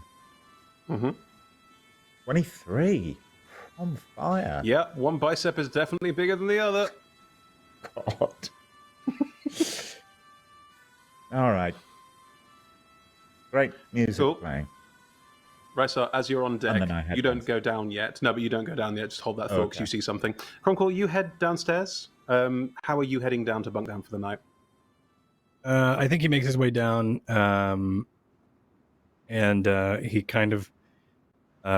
do we all have like separate rooms, or is it just like one big room with a bunch of hammocks? One floor, one floor, bunch of hammocks. The captain has their own quarters, but one floor, bunch of hammocks.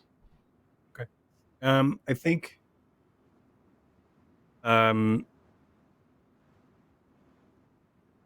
think he's going to go down, and he looks at the hammocks, and he like kind of smiles to see them, and then he goes over to one. He unhooks one of them. One has been placed, you can see, where it looks like it's double the width of a regular hammock. Okay, he goes over to that one, and he starts to untie the knot of it, and then he, I think he takes the other side as well, and then he has it, and he wraps it around himself, like over his shoulders or over the shoulders, and then he he waddles in a circle, and then he retreats all of his limbs into his shell, and then he just like has the sheet fall on top of him. Yep, as he just like kind of rocks to rest. I've just realized we're not going to roleplay this, and I'm not going to show it to anyone, but yeah, whenever the ship turns, just The shell just goes full. This Mario Kart shell just Yeah. bounces off the sides of the ship all through the night. We are going to Luckily, it goes. Yeah, That's luckily happening. it goes underneath everyone. But yeah, that's happening. Just so you're aware, Cord, that is happening from now on every time. Right, so on the deck of the ship, as you talk to Corvus, who is still cranking the hurdy-gurdy away, and go, okay, it's a bit weird. As you turn to head downstairs and head out, down into the deck, into the cabin, the surface of the silt, you're not an experienced silt sailor, you don't know a lot about it, but there's a mound in the silt. Just this sort of strange, like, moving mound of silt, almost like a sort of cresting wave. I want to Sort of contact the ship in my slowly mind following. immediately. Do it, go for it. Ship, can you see that? It's the Sirocco.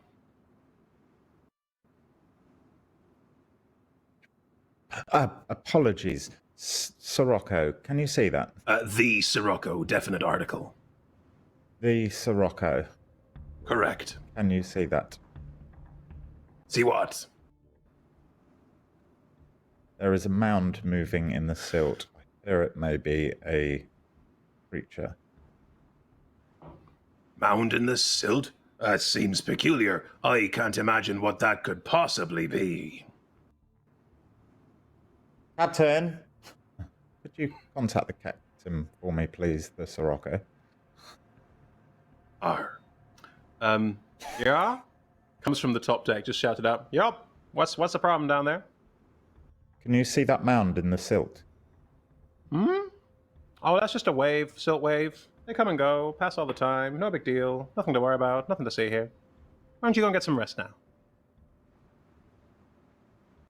Could I do an insight check on the captain? Because this is the second time I've heard them suggesting that everyone, or the third time maybe, that everyone should just go downstairs and go to sleep. 18. They appear to just want everyone to rest and be comfortable and happy. There doesn't appear to be any sort of major, big old deal about all of this. It's more like a, they're clearly trying to hide something, but you don't know what it is. I would like to look back at the mound in the silt. Are there any others? Silt Does it mound. look like this way? Okay. The sort of strange, like almost wave in the silt. No, only one. And as you watch, it's basically going alongside the ship, roughly 150 feet away or so, and it seems to be sort of dogging it, matching its course. So it's not just going in a straight line, it's turning with us. 150 feet away from us, did you say? Ish. Do I think it could be some sort of hideous abomination under the silt? Well, what kind of check would you roll to see how smart you are enough to have a nature check? Roll me a nature check. Yeah, because I have been on the Start silt asking seas for these before, more and but more now. Yeah. Nature checks. Don't know why. 22. Will you stop rolling so well? This is supposed to be a story I'm with sorry. mystery, and people don't know what's. I was rolled terribly for the whole first leg of the campaign. So. You've heard of silt horrors. You've heard of other abominations that live on the Sea of Silt, under the silt, and are quite dangerous. And you can probably put two and two together here.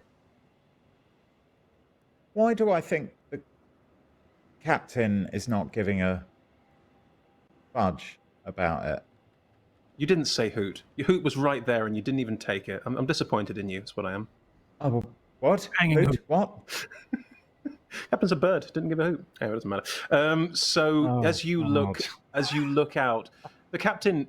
If you follow the captain's eye line, the captain is leaning on the top of the captain's deck and is looking in the direction that you're looking with a slightly pensive expression, but not doing anything active, not taking any action. I would like to walk into my familiar, which I believe will be above the captain somewhere on some level. Mm-hmm. Yeah, you're on the mast. Yeah. And I'd like to look down towards the captain through my familiar's eyes. They're standing on their 'Cause I top wanna- of their deck. There is no ladder. There is no way up to this deck. It appears only things that can fly can get up here, which, looking down at it, there's a bunch of stuff up here. Various maps and charts and books and quite a lot of stuff laid out in various places. It has all of the tables up here. There's about 2 or 3 of them. Have sort of leather straps on them where you can strap something down so when the ship moves, nothing rolls off. Through your familiar's eyes, looking down at this, there are maps of the Silt Sea. There are maps of this whole area. There are strange, squiggly lines drawn on some of these spaces. Strange designs, and almost like something's being tracked or followed. There's little crosses. You're smart enough. Look like sightings.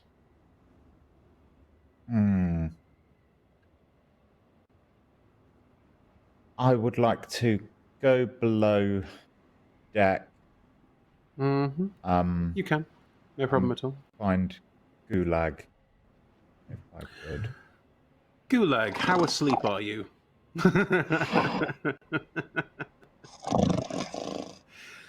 I think for the sake of Toby, for the sake of the fact that we are a show that's supposed to have an interval at some point, I think it's probably safe to say Gulag is fast asleep, and you can't rouse Gulag. Gulag is too far gone, too asleep, too out.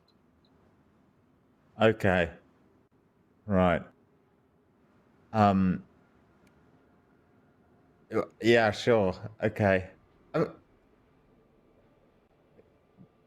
Rysal's just going to go above. No, just going to. Rysal's going to go above deck again and just keep an eye on this thing. You don't sleep? I really want to sleep. I'm really tired, but yeah, no, I'm not while that thing's there. I just want to keep an eye on it. As you go up onto the deck and look out over and just looking at it, the captain calls down again. It's perfectly fine. Natural occurrence of the silt. Just little rolls in the top. Nothing to worry about. You can go rest if you want to. I'm fine here, thank you, Captain. You want to be exhausted? It's up to you.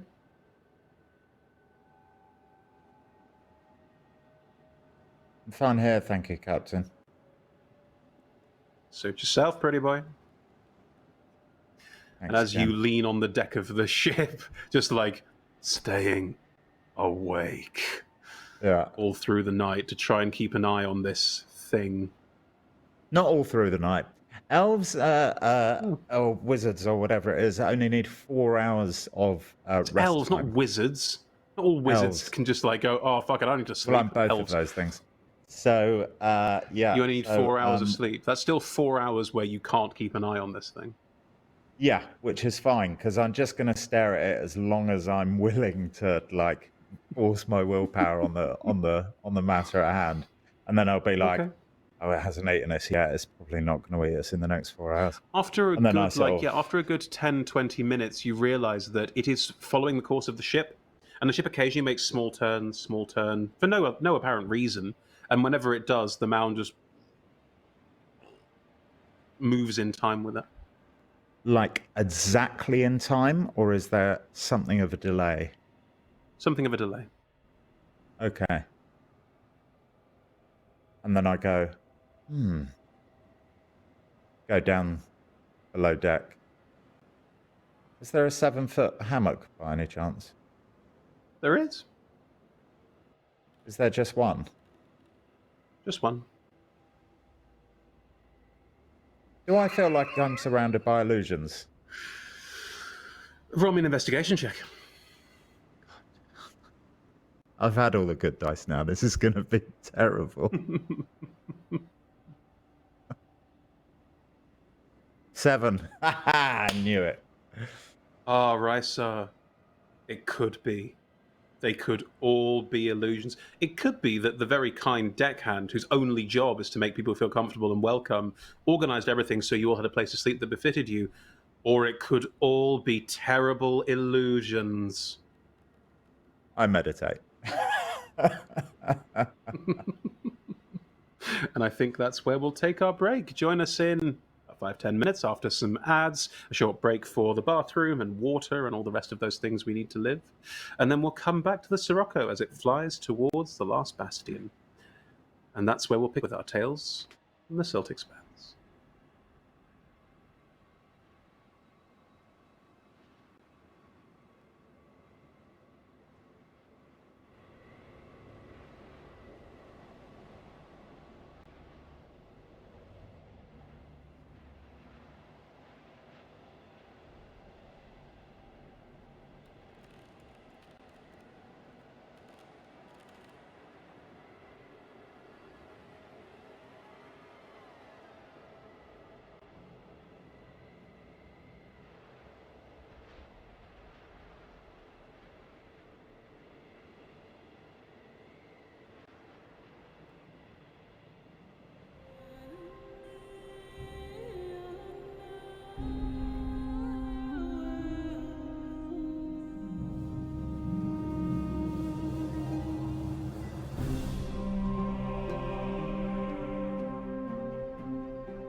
And as our team fall to their slumber, making their way over the Silt Expanse on their ship, the Sirocco, towards the last port,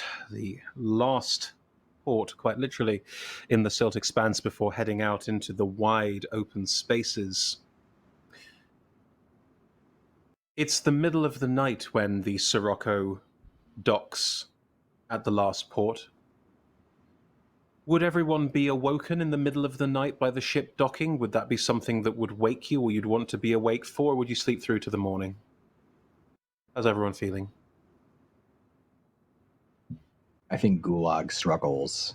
Gulag struggles to wake up unless he's really pushed. It's not a full night's sleep, right? So It's about even 4 hours. his body, yeah. His internal clock says that he should still be sleeping. You can roll me a con save if you want. Perfectly fine.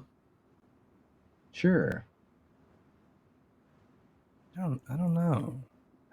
15. 15.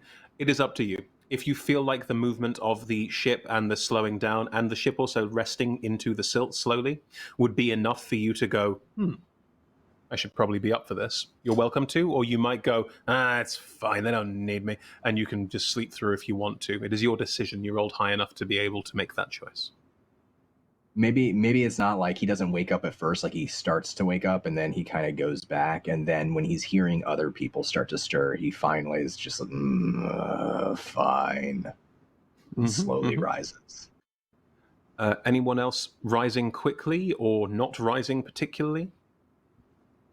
I don't know. How gentle of a docking is this? Is it like a shudder, or is it just like we wouldn't know? Oh, because compared to any other ship you've ever traveled on, it is the most gentle of dockings because it's a very slow sink into the silt, and there's not even like any sense of pressure. It's just like if I could attach a noise to it, it would be.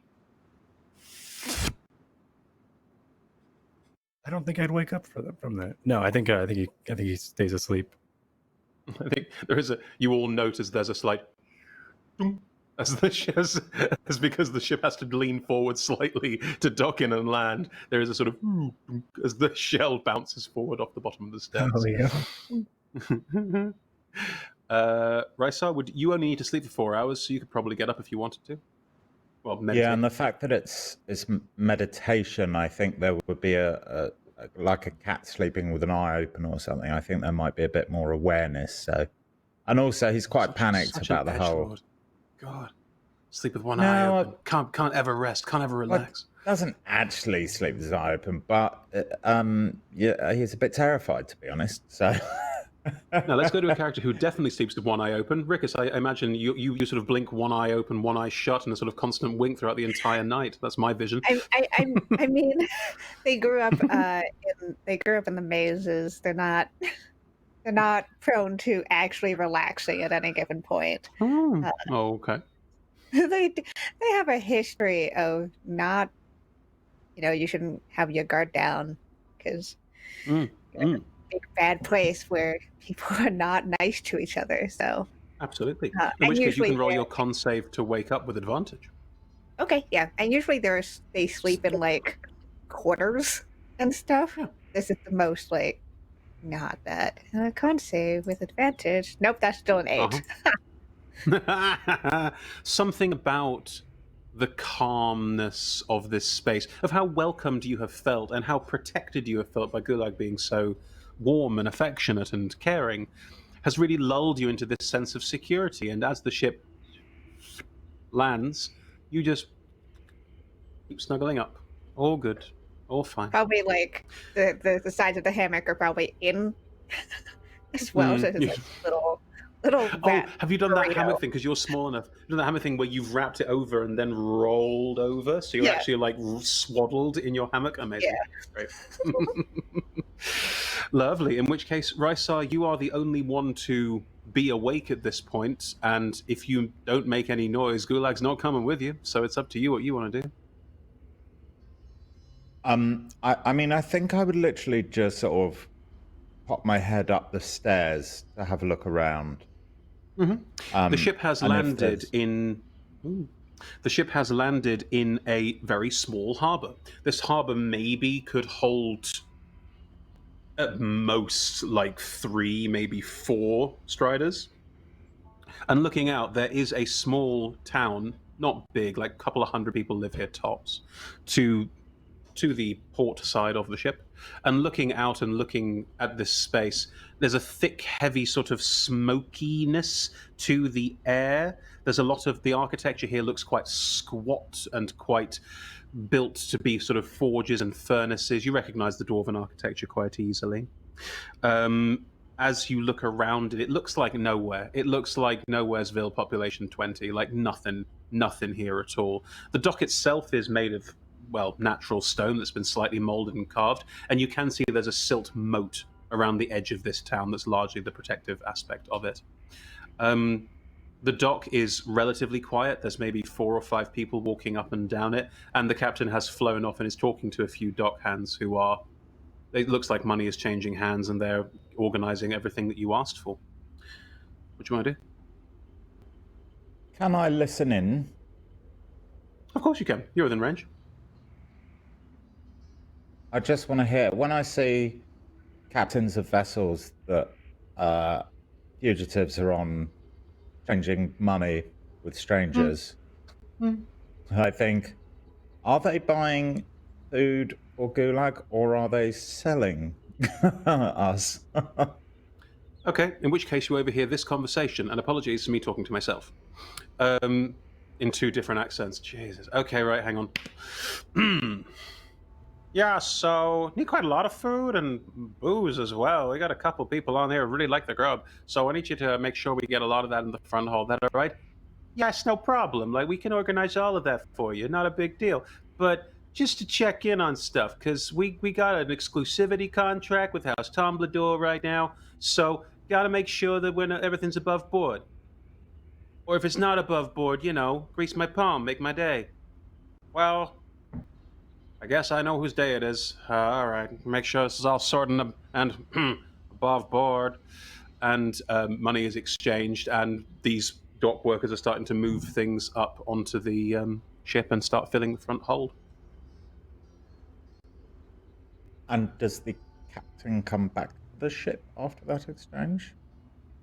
Captain heads into the last port. That's the conversation I really want to listen to. Well, what do you want to do, Toby?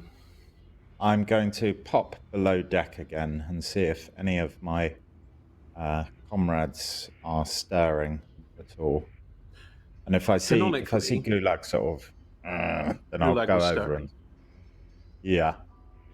I'll pop over to Gulag and just sort of whisper. I really like Gulag, so I'm kind of like, and I kind of suspected he likes his sleep. So I just... Yeah. We're at the last bastion. I might have a stroll around. Fancy coming, or you want to get some more shut-eye? You going by yourself? You can see that he looks a little grumpy about it, but not resentful, and he bobs his head and he says, yeah. You should have somebody to look out after you. I'll go with you.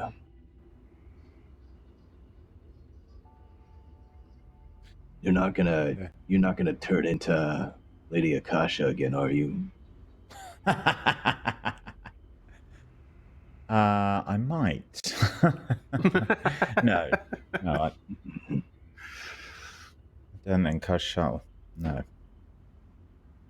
As the 2 of you get up and move out, you don't disturb your friends, and you make your way to the top deck of the ship. There are a couple of what look like harbor hands just helping out, moving boxes and crates and barrels and all sorts of things up onto the ship. And you get occasional, hey, like waves, like a part of the crew. They just sort of expect to see you.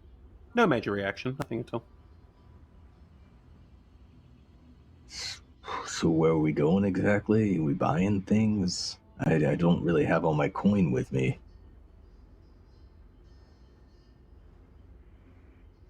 I think we should just have a look around. The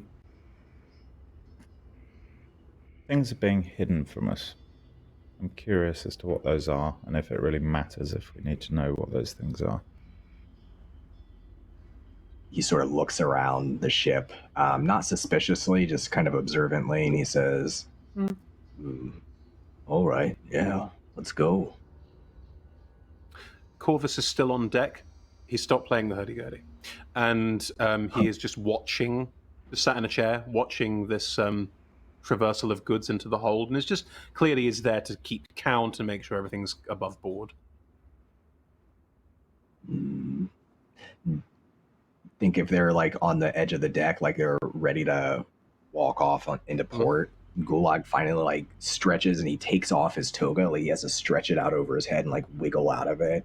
And he just sort of, it's probably like it's got blood on it, right? Because he totally cut an assassin in Killed half. that guy. Yeah. On the previous day, right? It's grimy, it's sweaty. He just kind of holds it over the edge and just like drops it over the edge of the ship into the silt.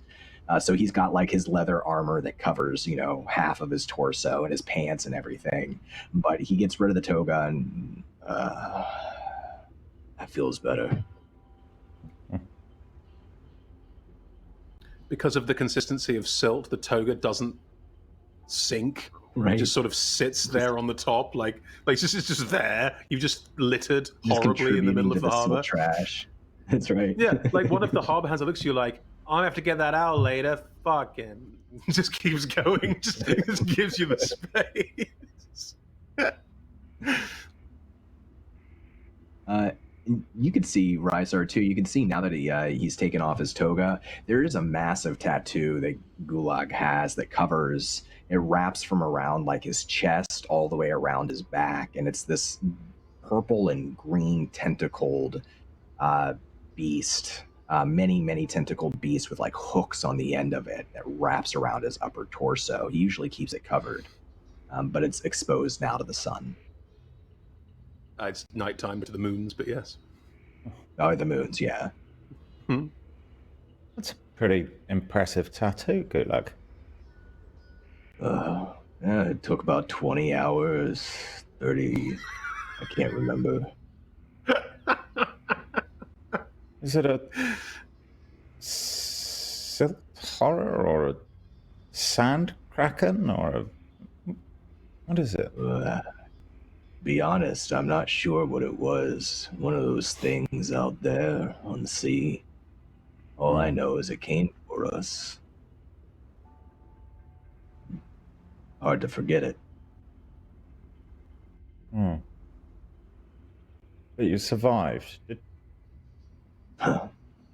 Yeah, I survived. Did the ship go down? Did you kill it? I didn't kill it. I ran. Ship went down. I kept running. On a boat? How did you get away? I don't understand.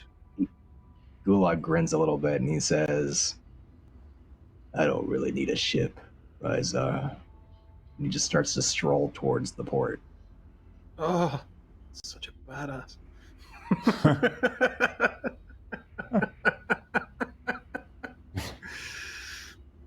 Over the silt, and or the testosterone leaves footprints as it goes. Is what we gather. That's right.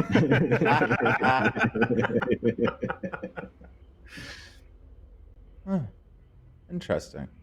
Rysar goes down the gangplank onto the dock. As you head down, one of the harbour hands is sort of crossing your path and waits for you to get down the gangplank, and then waits at the harbour and turns. Are you looking for something? Oh, we just wanted to have a stroll around. Do you know where the captain went? No. Probably to the bar. Everyone goes to the bar. What's in town? Hard to miss. It's the only bar. It's the last bar. Excellent. Last bar, last bastion. Fantastic. Yeah, there's a theme going. Get Let's on hope board. we get last orders. Yeah, there's a theme going. What do you think? Get the last cocktail as well. Fucking tourist keeps going. Head towards the pub. No, Toby. No, It's right. more American themed. It's a bar. Head towards the bar. The two of you can head last into bar. last port, last bastion. It's a small town. Like it's like maybe 200 people live here. And as you head in, all roads head towards a center point where there's very clearly like a marketplace, and in that marketplace is very clearly a circular bar in the center of the whole center of this village doubles up as a bar. And as you move in, you can see that these buildings are quite squat, doorways are quite low, definitely made for dwarves. And the dwarven population here that you do see still up. Doesn't matter what time of day or night it is, there's always a shift on. And they're clearly either coming from work, or relaxing in between shifts. They appear to be wearing miners' clothes, miners' garb, a lot of like sort of heavy helmets and that sort of thing. And quite a few of them are sat around various points in the bar, just drinking, talking, chatting. It's all open air. There's a central bar person in the center, a sort of circular bar with people moving around and handing out drinks. I head to the bar. Shall we? Good luck. Yeah, you have coin? Yeah, a few ceramic. All right, Cool. yeah. I'll take the last cocktail, if you don't mind buying. My pleasure. Good, Rysar, if you head over to the bar, good, like if you wait back a bit and take a look and sort of scan over the space and look around, Rysar, you walk over to the bar and a dwarf is standing behind it. You have to sort of kneel down a little bit and lean down to get to the right bar height to be able to be served. Yeah, what do you want? I've heard you do cocktails. We do one cocktail. The last cocktail? That's right. Do you want two?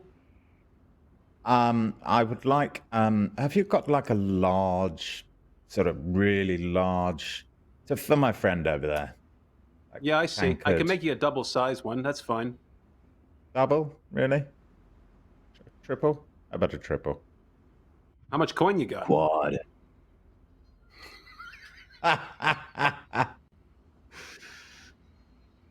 A quad, please, in one. Yeah, how much and, coin you got? Show me your ceramic. Put it on the fucking table. Well, how much is it? I think that's how buying usually works. What's the price? Well, you see, mixing a cocktail 4 times the size, you're not just getting 4 times the work, you're getting 4 times the volume, which means I should technically triple the price every time. So, put your coin on the bar. I mean, I just have 4 cocktails in a large. That's not how units of distribution work when it comes to fluidic ounces, buddy. I put some ceramic coins on the bar. How many? Well, how much do I think a cocktail would cost? Roll me an insight check. Okay. Yeah. I probably haven't drunk that many cocktails, to be fair. No? 7. You have no idea. How much ceramic did you put on the bar? 5. What is this, a fucking takeout? Well, you're not telling me the price. Keep it coming. I'll keep. Keep it coming. Okay. I put down another 5. Oh, now we're getting somewhere. Okay, now I can see how the price is building, but you need to juice my palm a little more for anything else you want. For a 4 times cocktail, come on. I put another 2 down. Roll a persuasion check. The most expensive drink rice has ever bought, but it is 4 cocktails in one, so You're not in Balak anymore. You're going to have to live with the outskirts here. It's what happens. 22. Take that. Okay. 12 ceramic Take- dwarf. Takes 12 ceramic. All right, you got yourself a deal. Enjoy your cocktail. And starts shaking up a bunch of cocktails for the two of you. Gulag, while this is happening, have you been doing anything useful? Yeah, he goes back to his default as he's sort of hanging by the door. He folds his arms across his chest. It's open. The and whole he's- central market square is this bar space. So there's Okay. little barrels turned into tables all over the space. It's very bijou, you know. Yeah. he'll kind of take a post and just like slowly like pivot around, look around. Mhm. He's keeping an eye out for anyone who looks like they might be from Balak, so somebody who might be a representative of Great House. He's looking for the captain, and anyone else who stands out as a sort of like a sore thumb. You do Xeno's see a last few. word, it's a dwarvish settlement, right? So like almost everybody here should generally be dwarves. Yeah, thereabouts. You do see a couple of humans scanning around. You can roll a perception check if you like, but frankly, it's pretty clear to see who's here. Like, it's not, no one's hiding. You do see people in togas. You see that there are people dressed in Balak garb. There are people who clearly work here, make deals here, probably buy and sell here. They don't look particularly well-heeled or well-to-do. You don't see any sort of obvious signs of a noble family. Looking around this space, though, the captain stands out like a sore thumb because, well, we've met them. And they are at a table talking to a dwarf, sort of about 4 o'clock around the side of this thing from you. You can see them. They're not even trying to hide. They're just sat there having a conversation. As you scan, Gulag, you can also see there's a dwarf looking at you unabashedly, unashamedly, just staring you down. And they're sat on one of these stools, and just like, as you look at them, they're just looking back at you. Not Looking blinking. back at me like they're angry, or like maybe they just have a really intense stare. There's a kind of weird vibe to them, something about them that looks a little off kilter. They're just staring directly at you.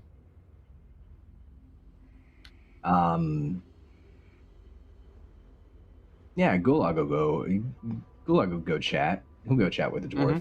Just kind of stroll up slowly while the cocktails are being made, because as a ex-bartender myself, I know what a nightmare it is, what's just been asked for. So it's going to take a minute. Well, the dwarf's got out this Gulag really large cocktail shaker and is like clearly like rapping like, oh, jeez, this is going to be a fucking jam. And it's just like starting to try and shake it without loosening the cap. And yeah, we've both been in bars. So Rysar's probably getting slightly sprayed by cocktail. It's not pleasant. But as you walk over to this dwarf is just sat there staring at you. And as you walk closer, the stare just up to you as you get closer and closer and closer, because they are a lot shorter than you. He'll crack a small smile, toothy smile, and say, is there anything I can do for you, friend? Did you come in on the Sirocco, did ya?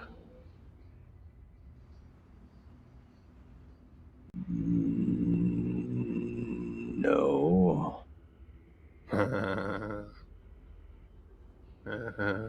Roll a deception check. Yeah, it's not his best skill. I got that from the no. I rolled after my modifier a 1. What did you roll? A 2. Jeez. Yeah, it's a non-nat 1. Pretty rare then. So A dirty 1. dirty 1, but dirty 1. Oh, yeah, you're hard to miss, guy. Look at you. Yeah, I know. Oh, why are you asking? Oh, it's always fun when the Sirocco's in town. Finding out who's next.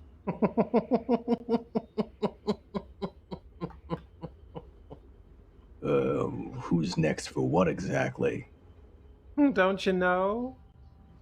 Ship's cursed, boy. Everyone who sails on it. Wait, those three seem to know each other pretty well, so Who you I pointing think at? they've been on it.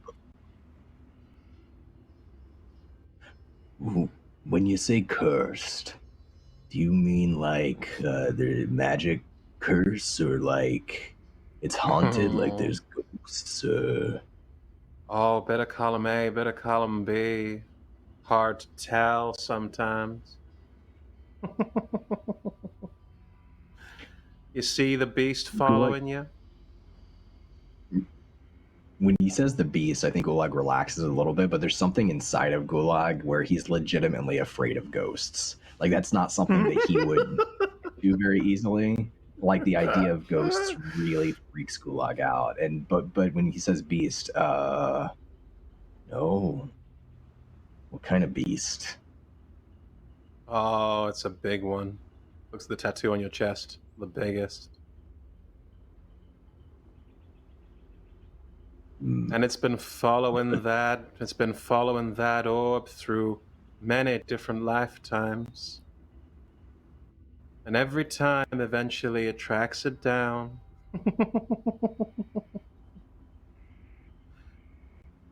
Might be the biggest they've ever seen, they said. Not even properly alive anymore, they said.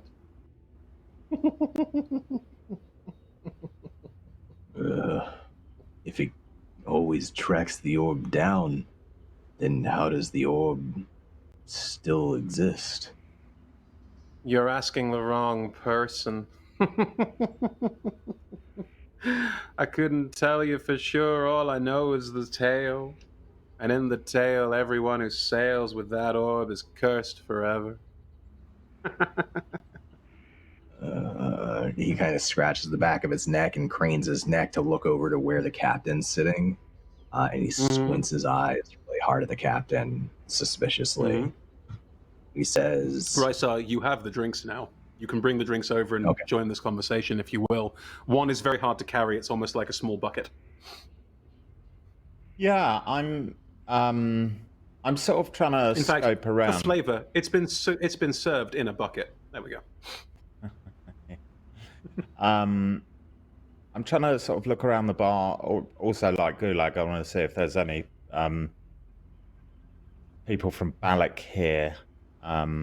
You also spy the togas of Balak. You can see that there are people here who have Balakian connections, but again, you don't see any noble houses. You don't really see any sort of characters or people you might recognize. What you get from this is a couple of people here who probably do a lot of trading back home, but none of any worth or merit. Yeah, not like the Tomblador fleet, as none of them have arrived. Nothing like that. No. And do I also see the captain? Captain is sat talking to another dwarf. Perfectly comfortable, perfectly calm. That's actually really the conversation I'd like to listen into. Oh, okay.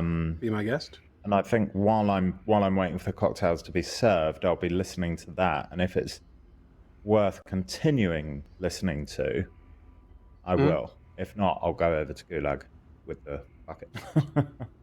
Sure. The dwarf and the captain, and again, apologies, speaking to myself, are quite deep in conversation, and they're whispering. It's very quiet, but with your ability to overhear at range, you are able to overhear what they are saying.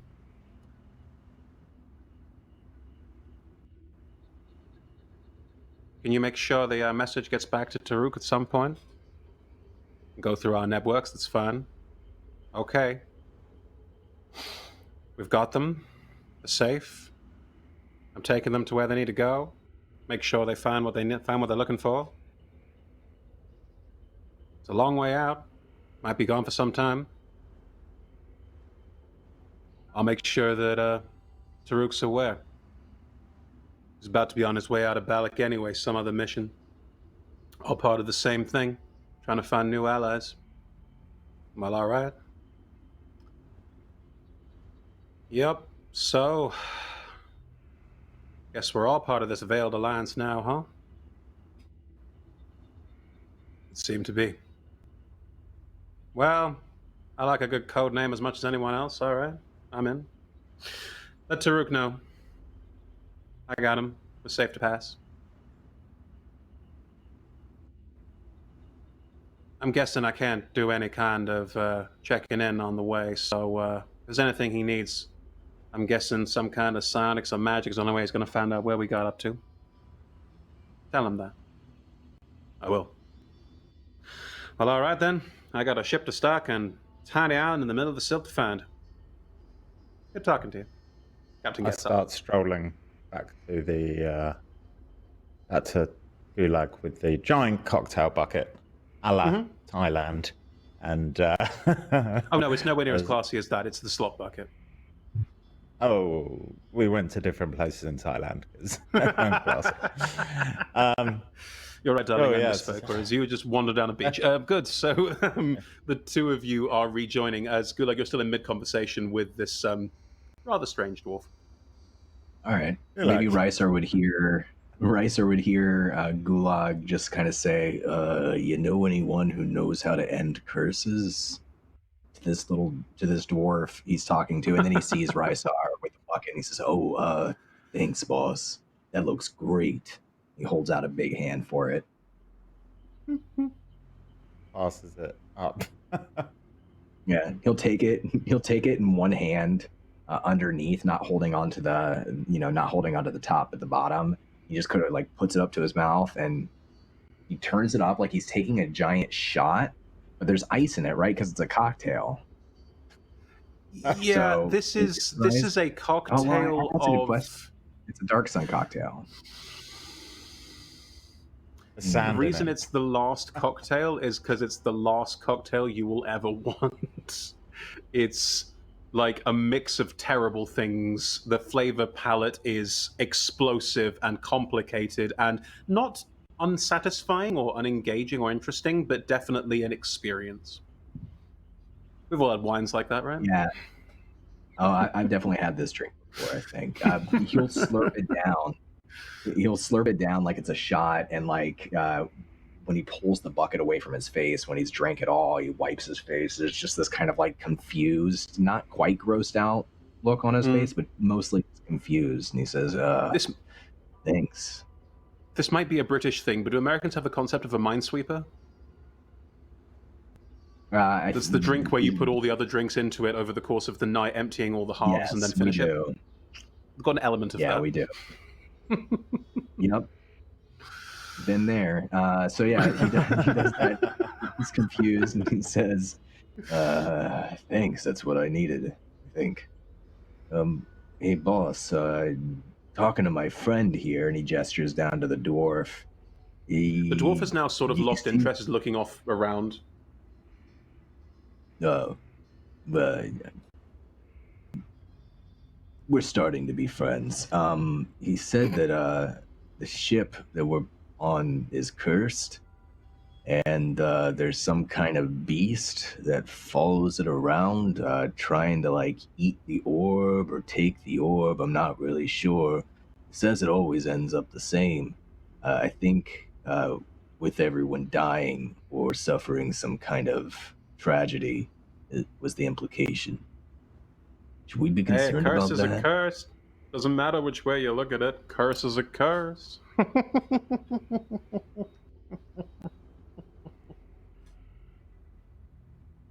I wouldn't listen to a word this drunk dwarf says, to be honest, Gulag. Should we head back to the ship? Yeah. Sure. Gotta listen to warnings. Get out while you can.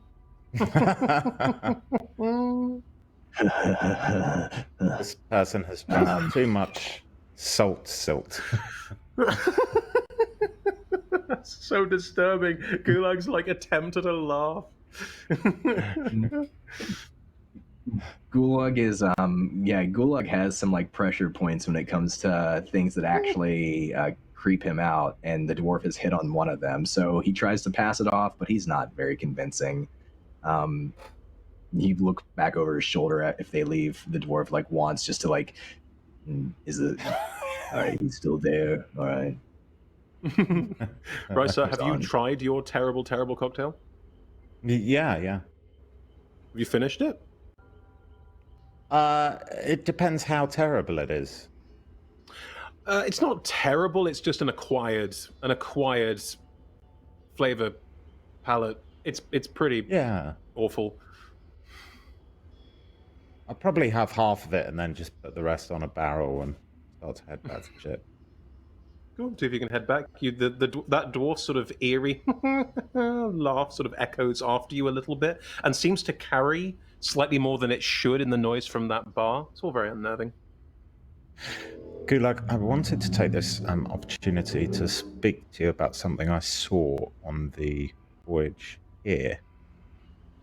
there was a shape in the silt, which seemed as though it could be some kind of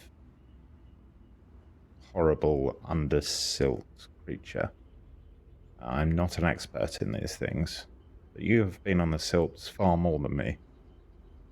I'd like you to have a look if we get a chance. And the captain seems as though they are looking out for, I think, this thing. It was strange, though. It seemed to be following us all the way from Balak, so it did not attack. Gulag's never heard of, like, there's various creatures that live underneath the silt, some bigger and scarier than others. Has he ever heard of one that really, like, follows ships around? No. I That don't would think be so. creepy and weird, wouldn't it? Yeah, it would be really creepy and weird. Yeah. Yeah. So Gulag kind of scrunches his face up and he says, "Yeah, I've never heard of that. I guess I can take a look, but what if that dwarf's right? So what if there's some kind of, like, ghost beast beneath the sand following?" Ghost? No, I'd go... Right, so you know full well that ghosts are real. You've read about them in books. I've seen ghosts myself in the prequel. I saw There you go. ghosts. I had it. Yeah.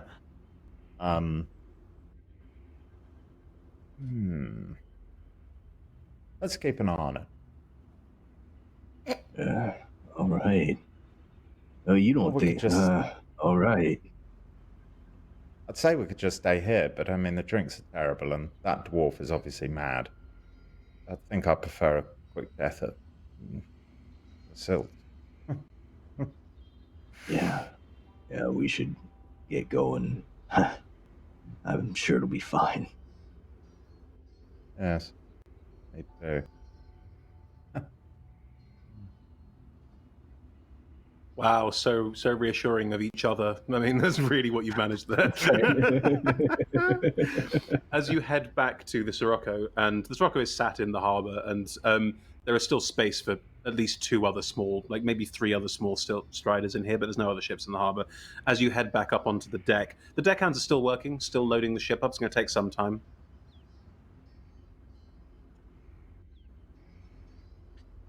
I head up. I think... Yeah. Gulag will say to Rysar, "You need me to look out for that thing right now, or can I get some sleep, boss?" Get some sleep. Thank you for coming ashore with me. Maybe on the morrow we'll speak to the captain together and try and get some answers out of him. Sure. Yeah, whatever you want. Hey, thanks for the drink. It was interesting. I think there was chili in it. Was there spicy? Yeah. It was probably like, it wasn't like chili, it was nutmeg. Like, there was just a lot of nutmeg in it for some horrible reason. That was going to be the next thing I said. Yeah, and nutmeg. So good luck, you go back to sleep. Oh yeah. I mean, it probably takes him a minute. Like, he goes straight to the hammock and he, like, wraps himself up as well as he can and, like, buries his face in his hands, and he tries not to think about ghost horrors beneath the silt. But, like, every time he closes his eyes, he can see it. He doesn't even know what it looks like. He imagines it's different every single time, but he is very tired. So I imagine he would eventually fall back asleep and have some bad dreams. Make me a wisdom saving throw, just, you know. Oh. Yeah, sure. Cool. He rolled well. An 18. You are scared of the idea of this thing, but as you fall asleep, you're not plagued by any kind of bad dreams about this. You manage to find some restfulness. It's probably still on your mind as something of like, nah, don't like it. But it's not like keeping you up or having any detrimental effect on you. Rysar, you wanted to do something. Well, actually, I was gonna because Rysar's got a soft spot for Gulag. I was literally gonna if you're like in bed with someone and they're having nightmares, they sort of sometimes just jolt awake, or I do certainly.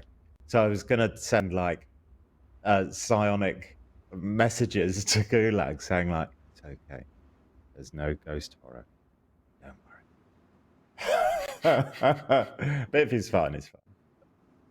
Yeah, like you see him like get into bed, and if you go down to go to sleep as well or get into your hammock again, certainly you can see that he does toss and turn a little bit, and it's clearly a little bit like freaked out, but not like excessively so, and does eventually come to rest. You don't need to psionically, which honestly, if you ever did this to me, it would be worse if I was lying there thinking I'm not thinking about the terrible thing, and suddenly I hear your random voice going, "It's fine. Everything's fine. Go back to sleep now."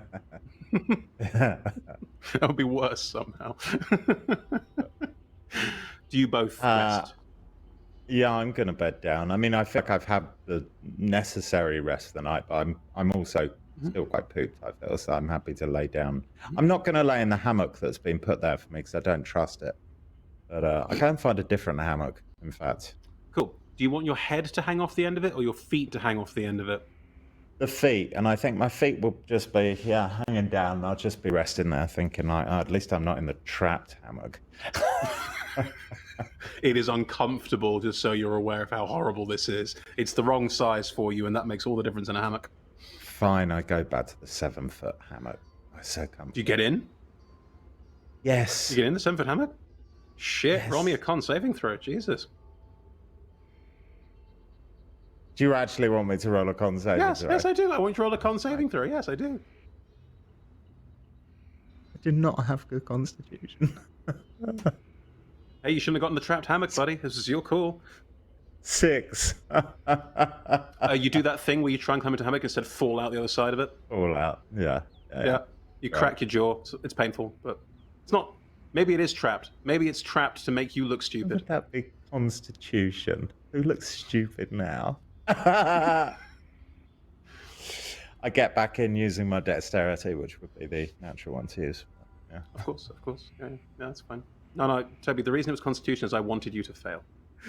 So, as you all bed down for a rest, morning wakes you with bright, beautiful, streaming sunshine. Then you remember you're in Athos, and sunshine's not bright or beautiful. It's just bright and hot and awful and terrible.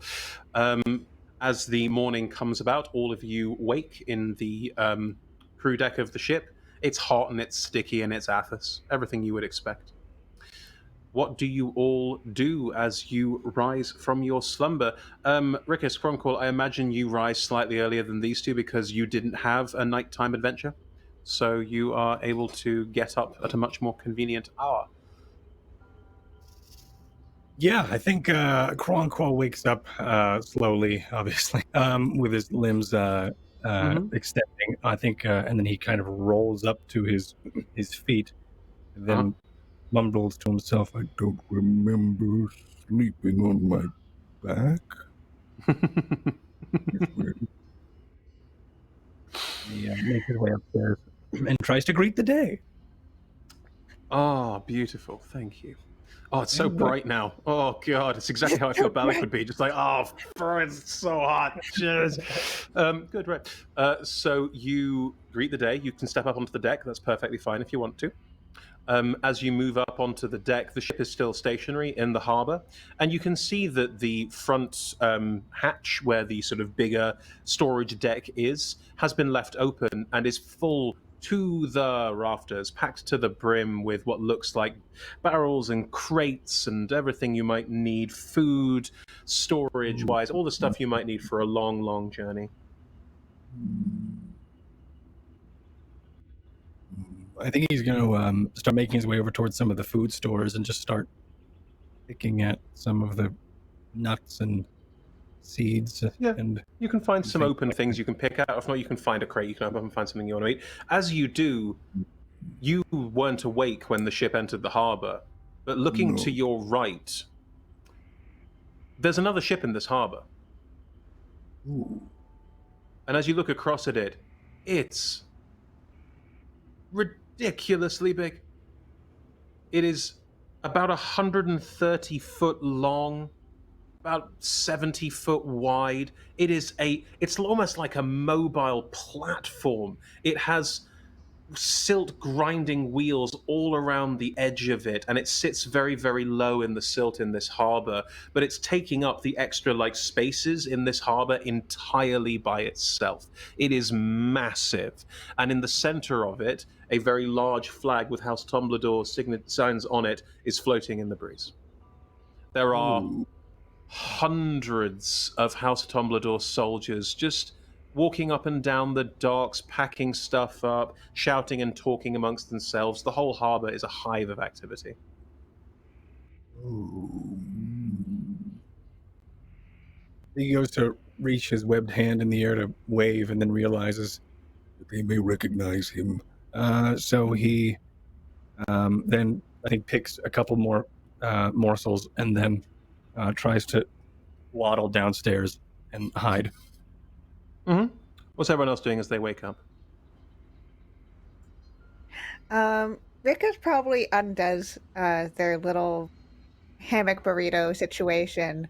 Not in the most graceful way. I think it's just a lot of it's a lot of spitting, and it probably overshoots the spitting with the momentum until they end up being dumped out onto the ground. But they live Oh, I love it. perfectly fine because they're small, and I'm sure they were pretty awake at that point. And if not, that sure woke them up, and they're. I think they're immediately going over to Saren's side, just kind of checking on him briefly. He is just wrapped up in his bunk, much the same way that you were sort of wrapped in with just his nose poking out, and you see it sort of.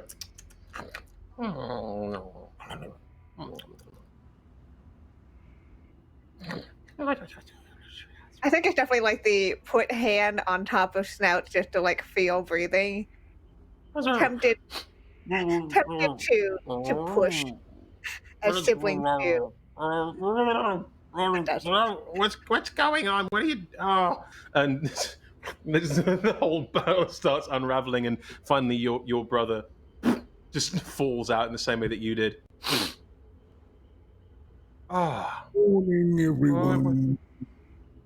Oh, what happened? Where are we? What's going on? Outside.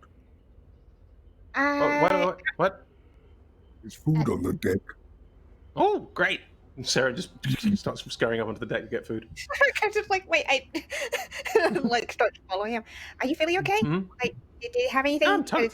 I've not felt this good in ages. It's great. I'm so full of energy and enthusiasm. It's just so. Oh, that's a big ship. It's now on the deck, just looking at this gigantic.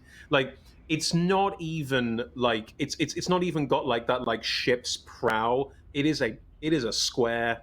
It is an oblong. It is an oblong with sides, and it looks like this. It looks like a platform. It doesn't look like a vessel. It looks like a battering ram, and just Darren's just on deck, just there, just. That's a big ship. Yeah, that's Tomblador ship. so big. Yeah. That's the house that we shouldn't be around, right? That's the one that we shouldn't. Yeah, you definitely should. Oh. Saren just sort of walks forward, picks up a small handful of candied nuts, and just goes, "Okay, so I'm going back down now," and just runs back down the stairs. Yeah, Rick probably does the same and scurries back down. No problem. And probably along the way, just kind of bombarding him with information about what has happened since he's been passed out. Cool. And then starts engaging with you on everything that's happened and is really excited to hear about the stories of the day. So yeah, it's very much enjoying it. It's like the ship, the whole ship orb psychic bond situation. Oh, I gotta touch that. That sounds great. And I think also the fact that Gulag and Kronquo helped when he was injured. So it's just kind of flurry of info dump. that's just going on. And Seren takes it all in and seems as excited and like happy and thinks it's all great and is very happy to be here, apart from being scared about House Tomblador being here and also not really wanting to come with you, but now is with you and but is making do. Seren's quite a make do kind of guy.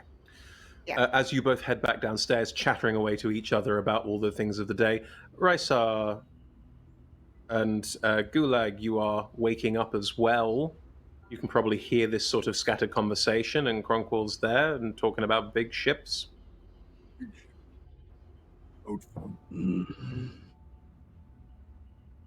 Oh, hey, what ships you say there, Cronquill?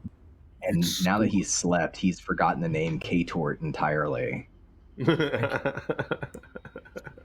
best. There is a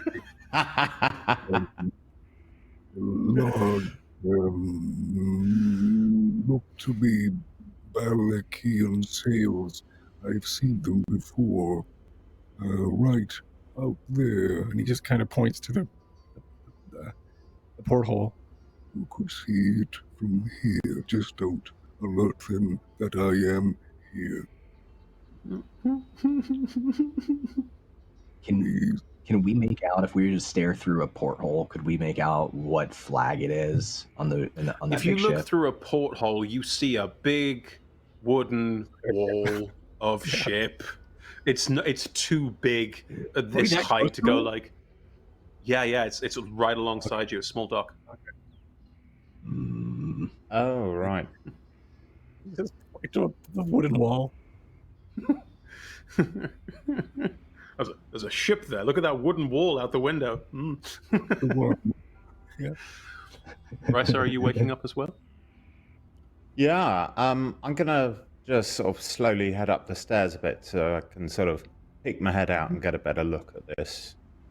It's a House Tomblador ship. You can see the colors. It's a House Tomblador ship. I can see the colors.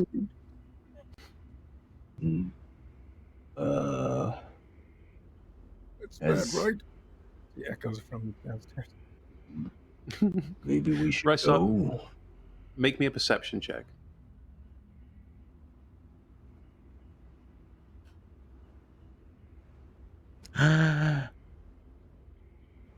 Dirty 20. You know, I'd make a habit not to query my players' roles, but Toby, you are on thin fucking ice, my friend. As you, You can are see all looking- the... Get your ass on roll 20 right now, or Don can tell you. Why would your I? I ass use on roll D&D 20. Beyond like a sensible person. So as you are as you're looking out over this ship, a figure steps up. There's not so much a gangplank on this ship as like a hole in the side of it that's very clear, like part of it rises up and then places back down again. And a figure is walking onto the docks. They are resplendent in brocaded robes, and there's also armor. It's all leather, but it's very, very finely tooled and coiffed. And you recognize the High Praetor of Militia and Defense, Praxis. Praxis of House Tomblador. Mm-hmm. This figure is extremely powerful, the head of House Tomblador, although his son, Lord Caledon, does handle most of the day-to-day in Balak at this point. High Praetor Praxis is walking onto the docks of the Last Bastion, in that kind of imperious, surveying everything you see and taking it for your own immediately kind of vibe. If the High Praetor's here, not only is that someone who would legit recognize Cronquall immediately, but also someone who, it means that House Tomblador's vested interests in going out into the Silt Sea is being handled by the highest possible operative. And I would know that they're all rallying to go and look for Caesar. Taruk did mention in the last episode that House Tomblador is looking to find Caesar, much as you're looking to find Caesar, but they want to bring him back.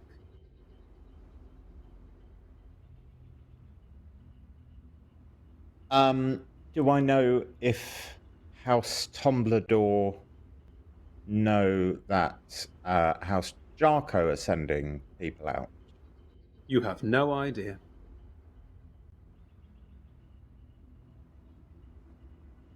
I would like to start walking up on deck and slip my medallion back around my neck. No problemo. High Praetor Praxis is now walking down the docks and looks like he's heading towards walking into Last Bastion, but at the last minute, instead of turning right, turns left and starts walking up the gangplank onto the Sirocco. There's an honor guard of 4 walking with him. I would like to send a psychic broadcast using the way to Ronqual saying, hide now. I think if we have a camera that cuts to Kronqual, he is eating, and then he goes, and then just like clinks into his shell, head first, of course. Actually, I think head first. As you slide into your shell, trying to hide, in your voice, in your head, you do hear, "You're looking for a good hiding space, there, are ya?" Yes. Head further down. Okay. I can't go any further inside. Into the hold, you fool. Oh, And his head comes out, and then he starts to look around a little bit more frantic. The stairs that come down is one central stairway, and then either side of it are 2 other stairs going down to another half deck. Yeah, and then he descends, but he grabs the morsels off the floor, and then makes his way down. Sure, no problem. Rysar, you are standing on deck as High Praetor Praxis walks onto the deck of the Sirocco with a kind of imperious sort of swish of a cape and a look around and... Are you in charge? Hey, do they not recognize me? Hail and well met, High Praetor. It is I, Praetor Rysar Rathomir, at your service, High Praetor. How may I help? What the hell are you doing here, Rathomir? Haven't you got better things to do than be meandering around the Silt Sea? Of course, High Praetor. Shall I find you the captain? Well, yes, I would like to speak to the captain, ideally, if there's a possibility. Are you not in charge? I assume the captain works for you. Well, on a ship, I'm a passenger who is rather in charge of where we're going, but the captain is in charge of the ship. What a terrible system. You should be in charge of the whole damn thing, or not at all. Go on then, find your bloody captain. I'll just wait here, shall I? Don't particularly like waiting, by the way, Rathomir, just so you know. To the ship. I am well aware, High Praetor. Asking for the captain. I'll let him know. And also that's testing to see what happens with the medallion. It's fun. To see if it sort of cuts off anything or anything. It doesn't cut off anything from the ship. Ship's too powerful. Okay. As you say that, I'll begin right on that. Nothing happens. 10 seconds pass and no one's arriving. Really trying my patience here, Rathomir.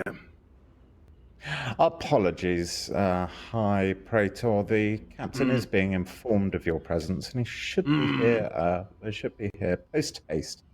How is your trip? Uneventful. Best.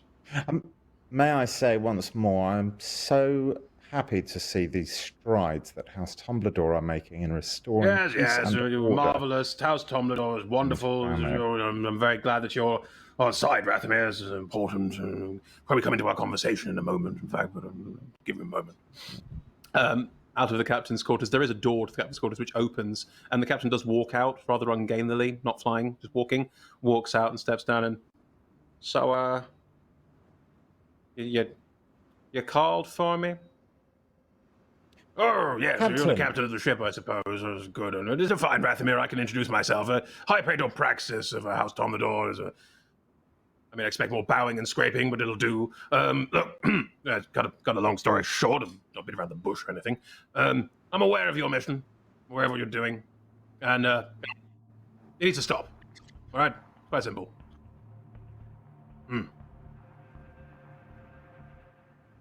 captain sort of looks at you, Rysar, looks at the High Praetor, looks back.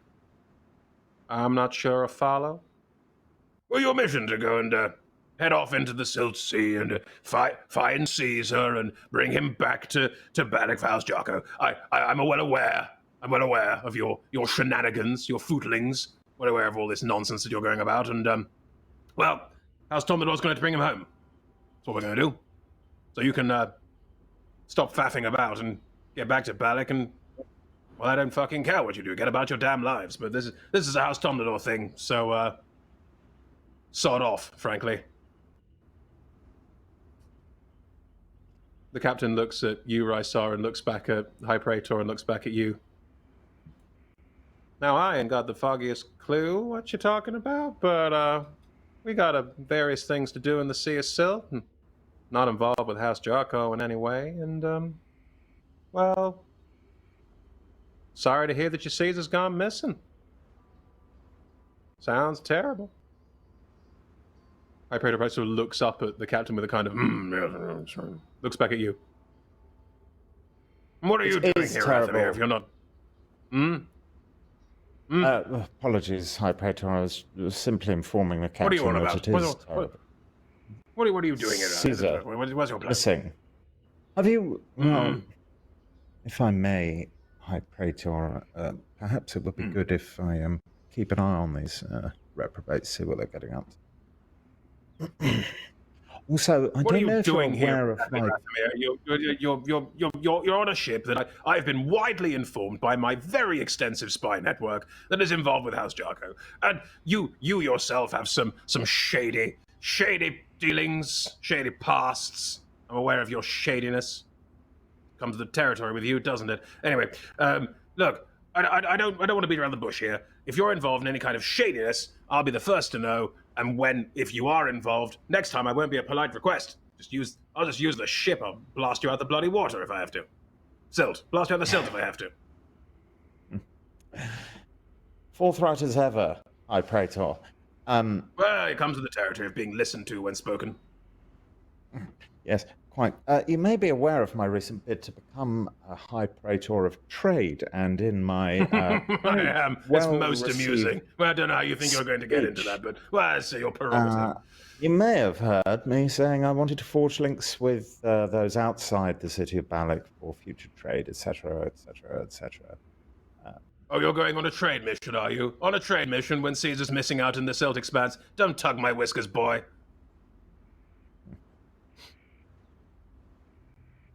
Of course, High Praetor. So, what exactly is your wish? Well, stop doing what you're doing. Stop going after Caesar. I'm not blind. I'm old. I'm not blind.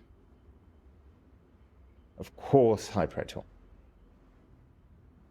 I see you again. Can I get you... Won't even try. A drink? Just gone. No. Shot in the dark. Won't even know it was us. Just... No warnings. Very good. High Praetor. Not after this one, anyway. Do send my regards to your most joyful family. I do miss House Tomblador. Your Well, they're busy making sure Balak's all fine. Yes. Well, Rathmir, I can't say it's been a pleasure. Just turns and walks away. Never a chore. Stomps off down the gangplank.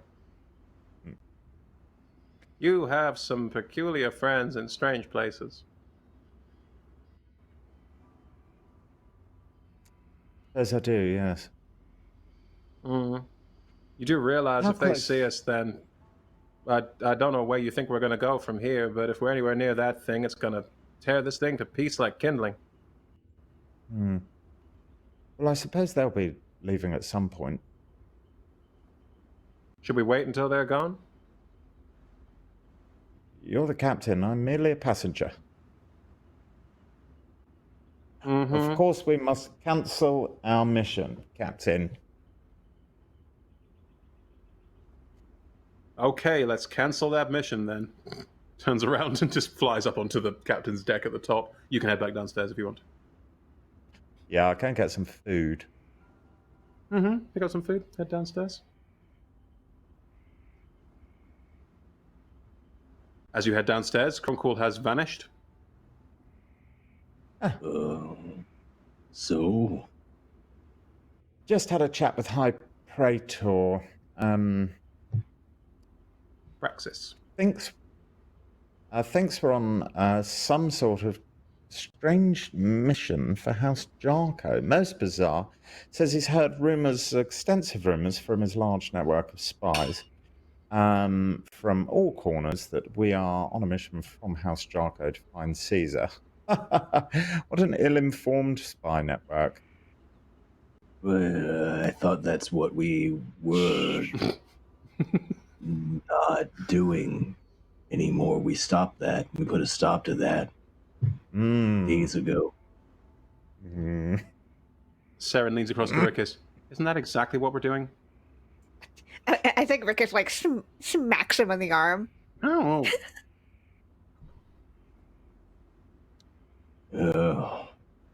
I mean, Raiso, they know, they have ideas about what we're doing out here. We should try to avoid them, right? I don't want to get tangled up with House Tomblador. No, for whatever happens in the future, House Tomblador will still be a most powerful house in Balak. It's good to have friends, not enemies, don't you agree? You don't know where we're going, right?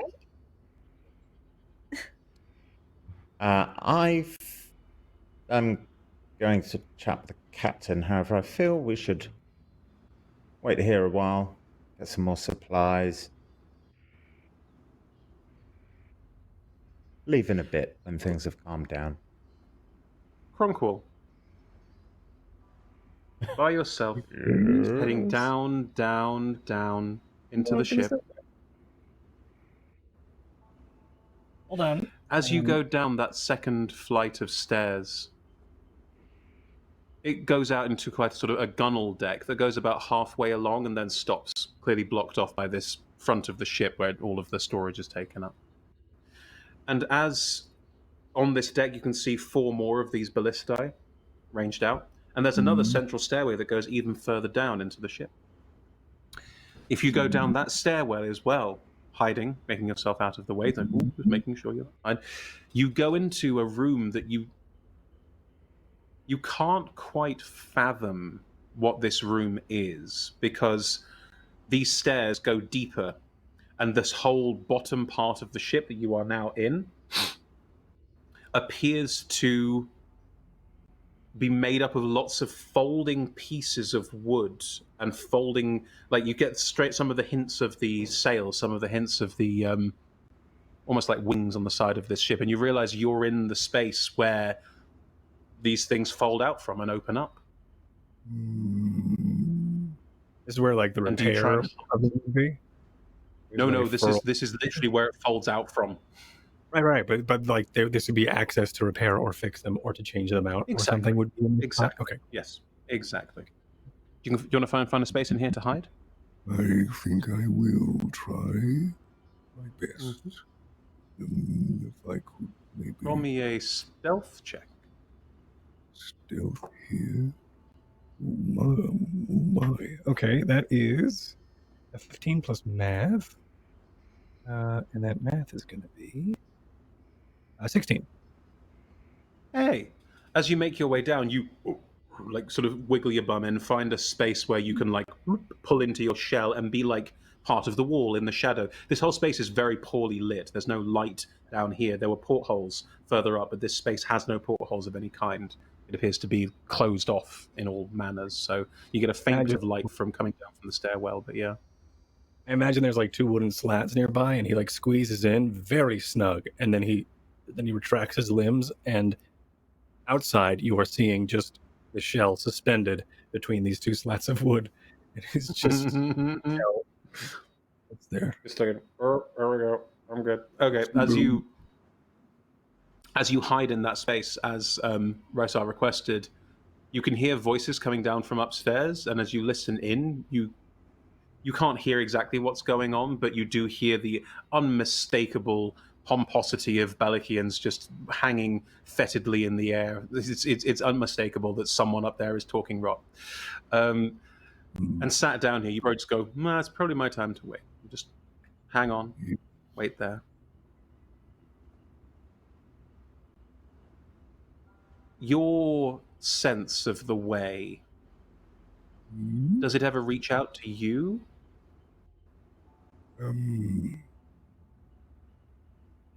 Yes, that is mostly how he fights, is he will wait for the attack and just let the chorus of the way sing him in the next move. Lovely. In which case, as you're sat in the bowels of the ship, waiting for a safe moment to go back and rejoin your friends, your mind is broken by a strange psychic scream that echoes through your head. And it's definitely bad. It's definitely a problem. And you can't see this down in the bowels of the ship,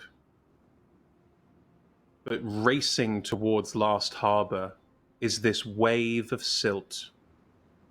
And as it slowly starts to almost crash, you catch a faint glimpse inside of something with too many arms, too many eyes, hooks on the end of long tentacles as something is plowing full speed towards the Sirocco. And that's where we'll pick up next time. Okay. Wow. Oh, it's gonna be a big old Kraken fight. Cannot This is fine. wait. This is fine. It'll be fine. It'll be fine. That is awesome, though. Oh, thank you so much, everybody. And thank you, of course, for joining us, both our audience in Twitch, our moderators, everyone in the Twitch chat, everyone watching on YouTube or listening on our podcast. And do please comment, share, like, subscribe, all of those things that we very much ask you to do at the end of all of these things. Let more people know about what we're doing and where they can join in this, our Dark Sun Tales. Big thank you to our sponsors at Dark Dice, Level Up Dice, and Wormwood Gaming as well. And finally, let's hand off to the players for a chance, A, to unwind for a little bit, and B, just to say anything else that they're working on at the moment or how they're feeling and what's up with them. Gianna, Rickus, please start us off. Sure. Yeah. This was fine. This is gonna be fine. We're gonna be fine. It's cool. Definitely just casual crack. I'm looking forward to that next week. But Oh, yeah. until then, y'all can find me over on Twitter at KennaS. I do a lot of tabletop stuff, whether that's streaming or writing or just kind of generally shouting the void. I am the co-producer of Salt Games. We do tabletop RPGs over there as well as video games. And I'm also the co-curator of the Any Winning TTRPG Safety Toolkit, which is always a available resource for everybody and that we actually use on the show. So yeah, that's basically me. I'm excited to be a chaotic rat person again next week. Fantastic. Thank you very much. Toby, Risa. What are you plugging? Hi. Myself, at Toby Osmond on Twitter, at Toby Osmond Actor on Facebook, Mr. T. Osmond on Instagram. Oh my God, Instagram. Such a youthful soul. Yeah, you can tell by the white in my beard. Yeah, so I don't know. Films are out. Yeah, check out Summerland, G-Lock, The Ascent, or Black Ops if you're in the States. And yeah, got a few potential things coming up, but I can't talk about them, and we'll see. Well, we'll see. Thank you very much. Looking forward to the Kraken fight. I say Kraken. It's not a Kraken. What's the Kraken? Hey. Oh yeah, so Rysar, new lead Rysar of House Tomblador is fine. He's looking forward to his new ship.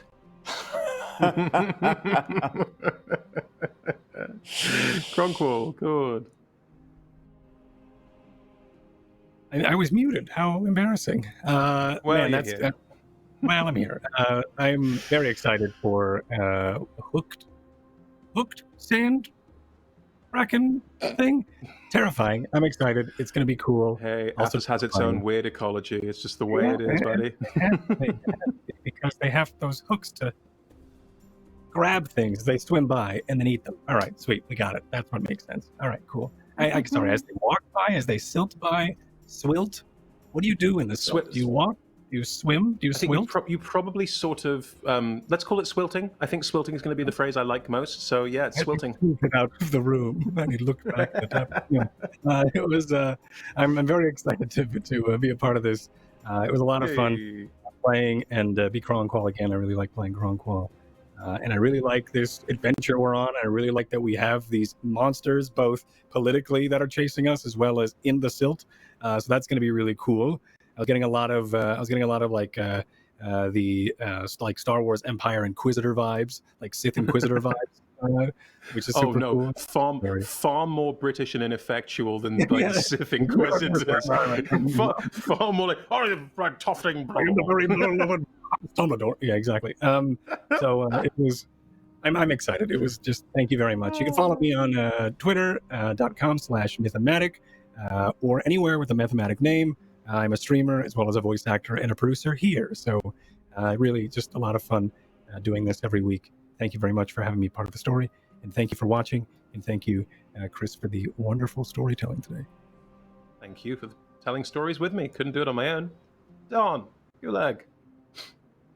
Yeah, I had a great time. I liked getting to know the NPCs better, getting to see a little bit more of the world. I thought it was cool going into Last Port. I liked all of the interactions and all the sort of development that we're seeing with the characters, the ones who've been around for a while and the ones who are new to this campaign. And Don, look forward to fighting whatever this thing is in the Silt. But my character is convinced that it's a ghost now, and he hates ghosts. So it's gonna be. It kind of is. But I'm looking forward to it a lot. I loved seeing House Tomblador. I thought that was a really cool touch, and it sounds like next week is going to be a big start. So I'm going to be looking forward to that.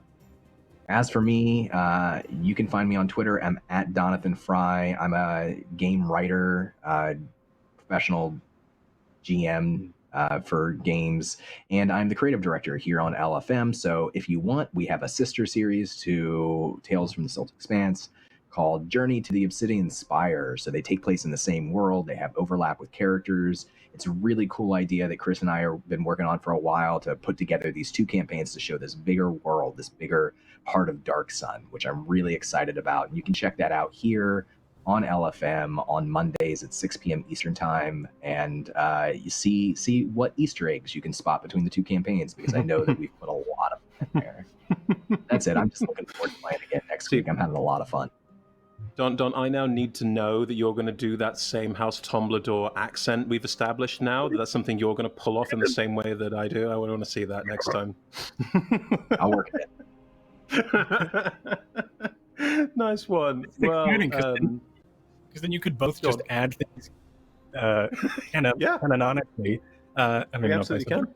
And then the other DM has to just do it, which is great. Yeah, we've kind of set ourselves that bar. That's something that's happening now. So yeah, very much so.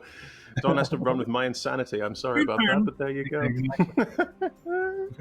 Yes, half of the time I just burst into French song. House of musicals. Exactly. They're a huge part of yeah, of course. Gilbert and Sullivan will have that next.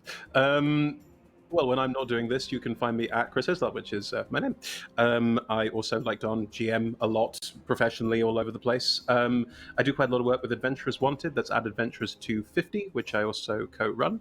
And we have a show on the D&D Twitch. That's twitch.tv/D&D on Mondays at 6 p.m. to 9 p.m. BST, which I believe is 10 a.m. to 1 p.m. Pacific. I think that's the sort of general area ballpark figure you're looking at. Check out the D&D schedule. We're on there.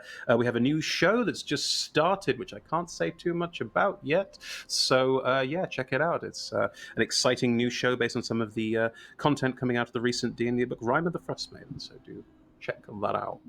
There should be a trailer for it at some point on this channel as well, once I make a trailer. So, yes, that should be coming soon. But, yeah, do follow on Twitter. Come say it. Or it's already there. Maybe Cord can do that for me. I don't know how that's going to happen, but it might. I can't do that. I can't spend time. Well, thank you, everyone. Wonderful having you, and thank you again for joining us. And please do, again, like, comment, share. Let everyone know that you enjoyed yourself, because otherwise, shows like this don't have anywhere to go. And the more you can tell people, the more people will see it and engage with it. Anyway, I think that's basically it from all of us. Let's have a big goodbye from the whole cast, and see you all next week. Bye.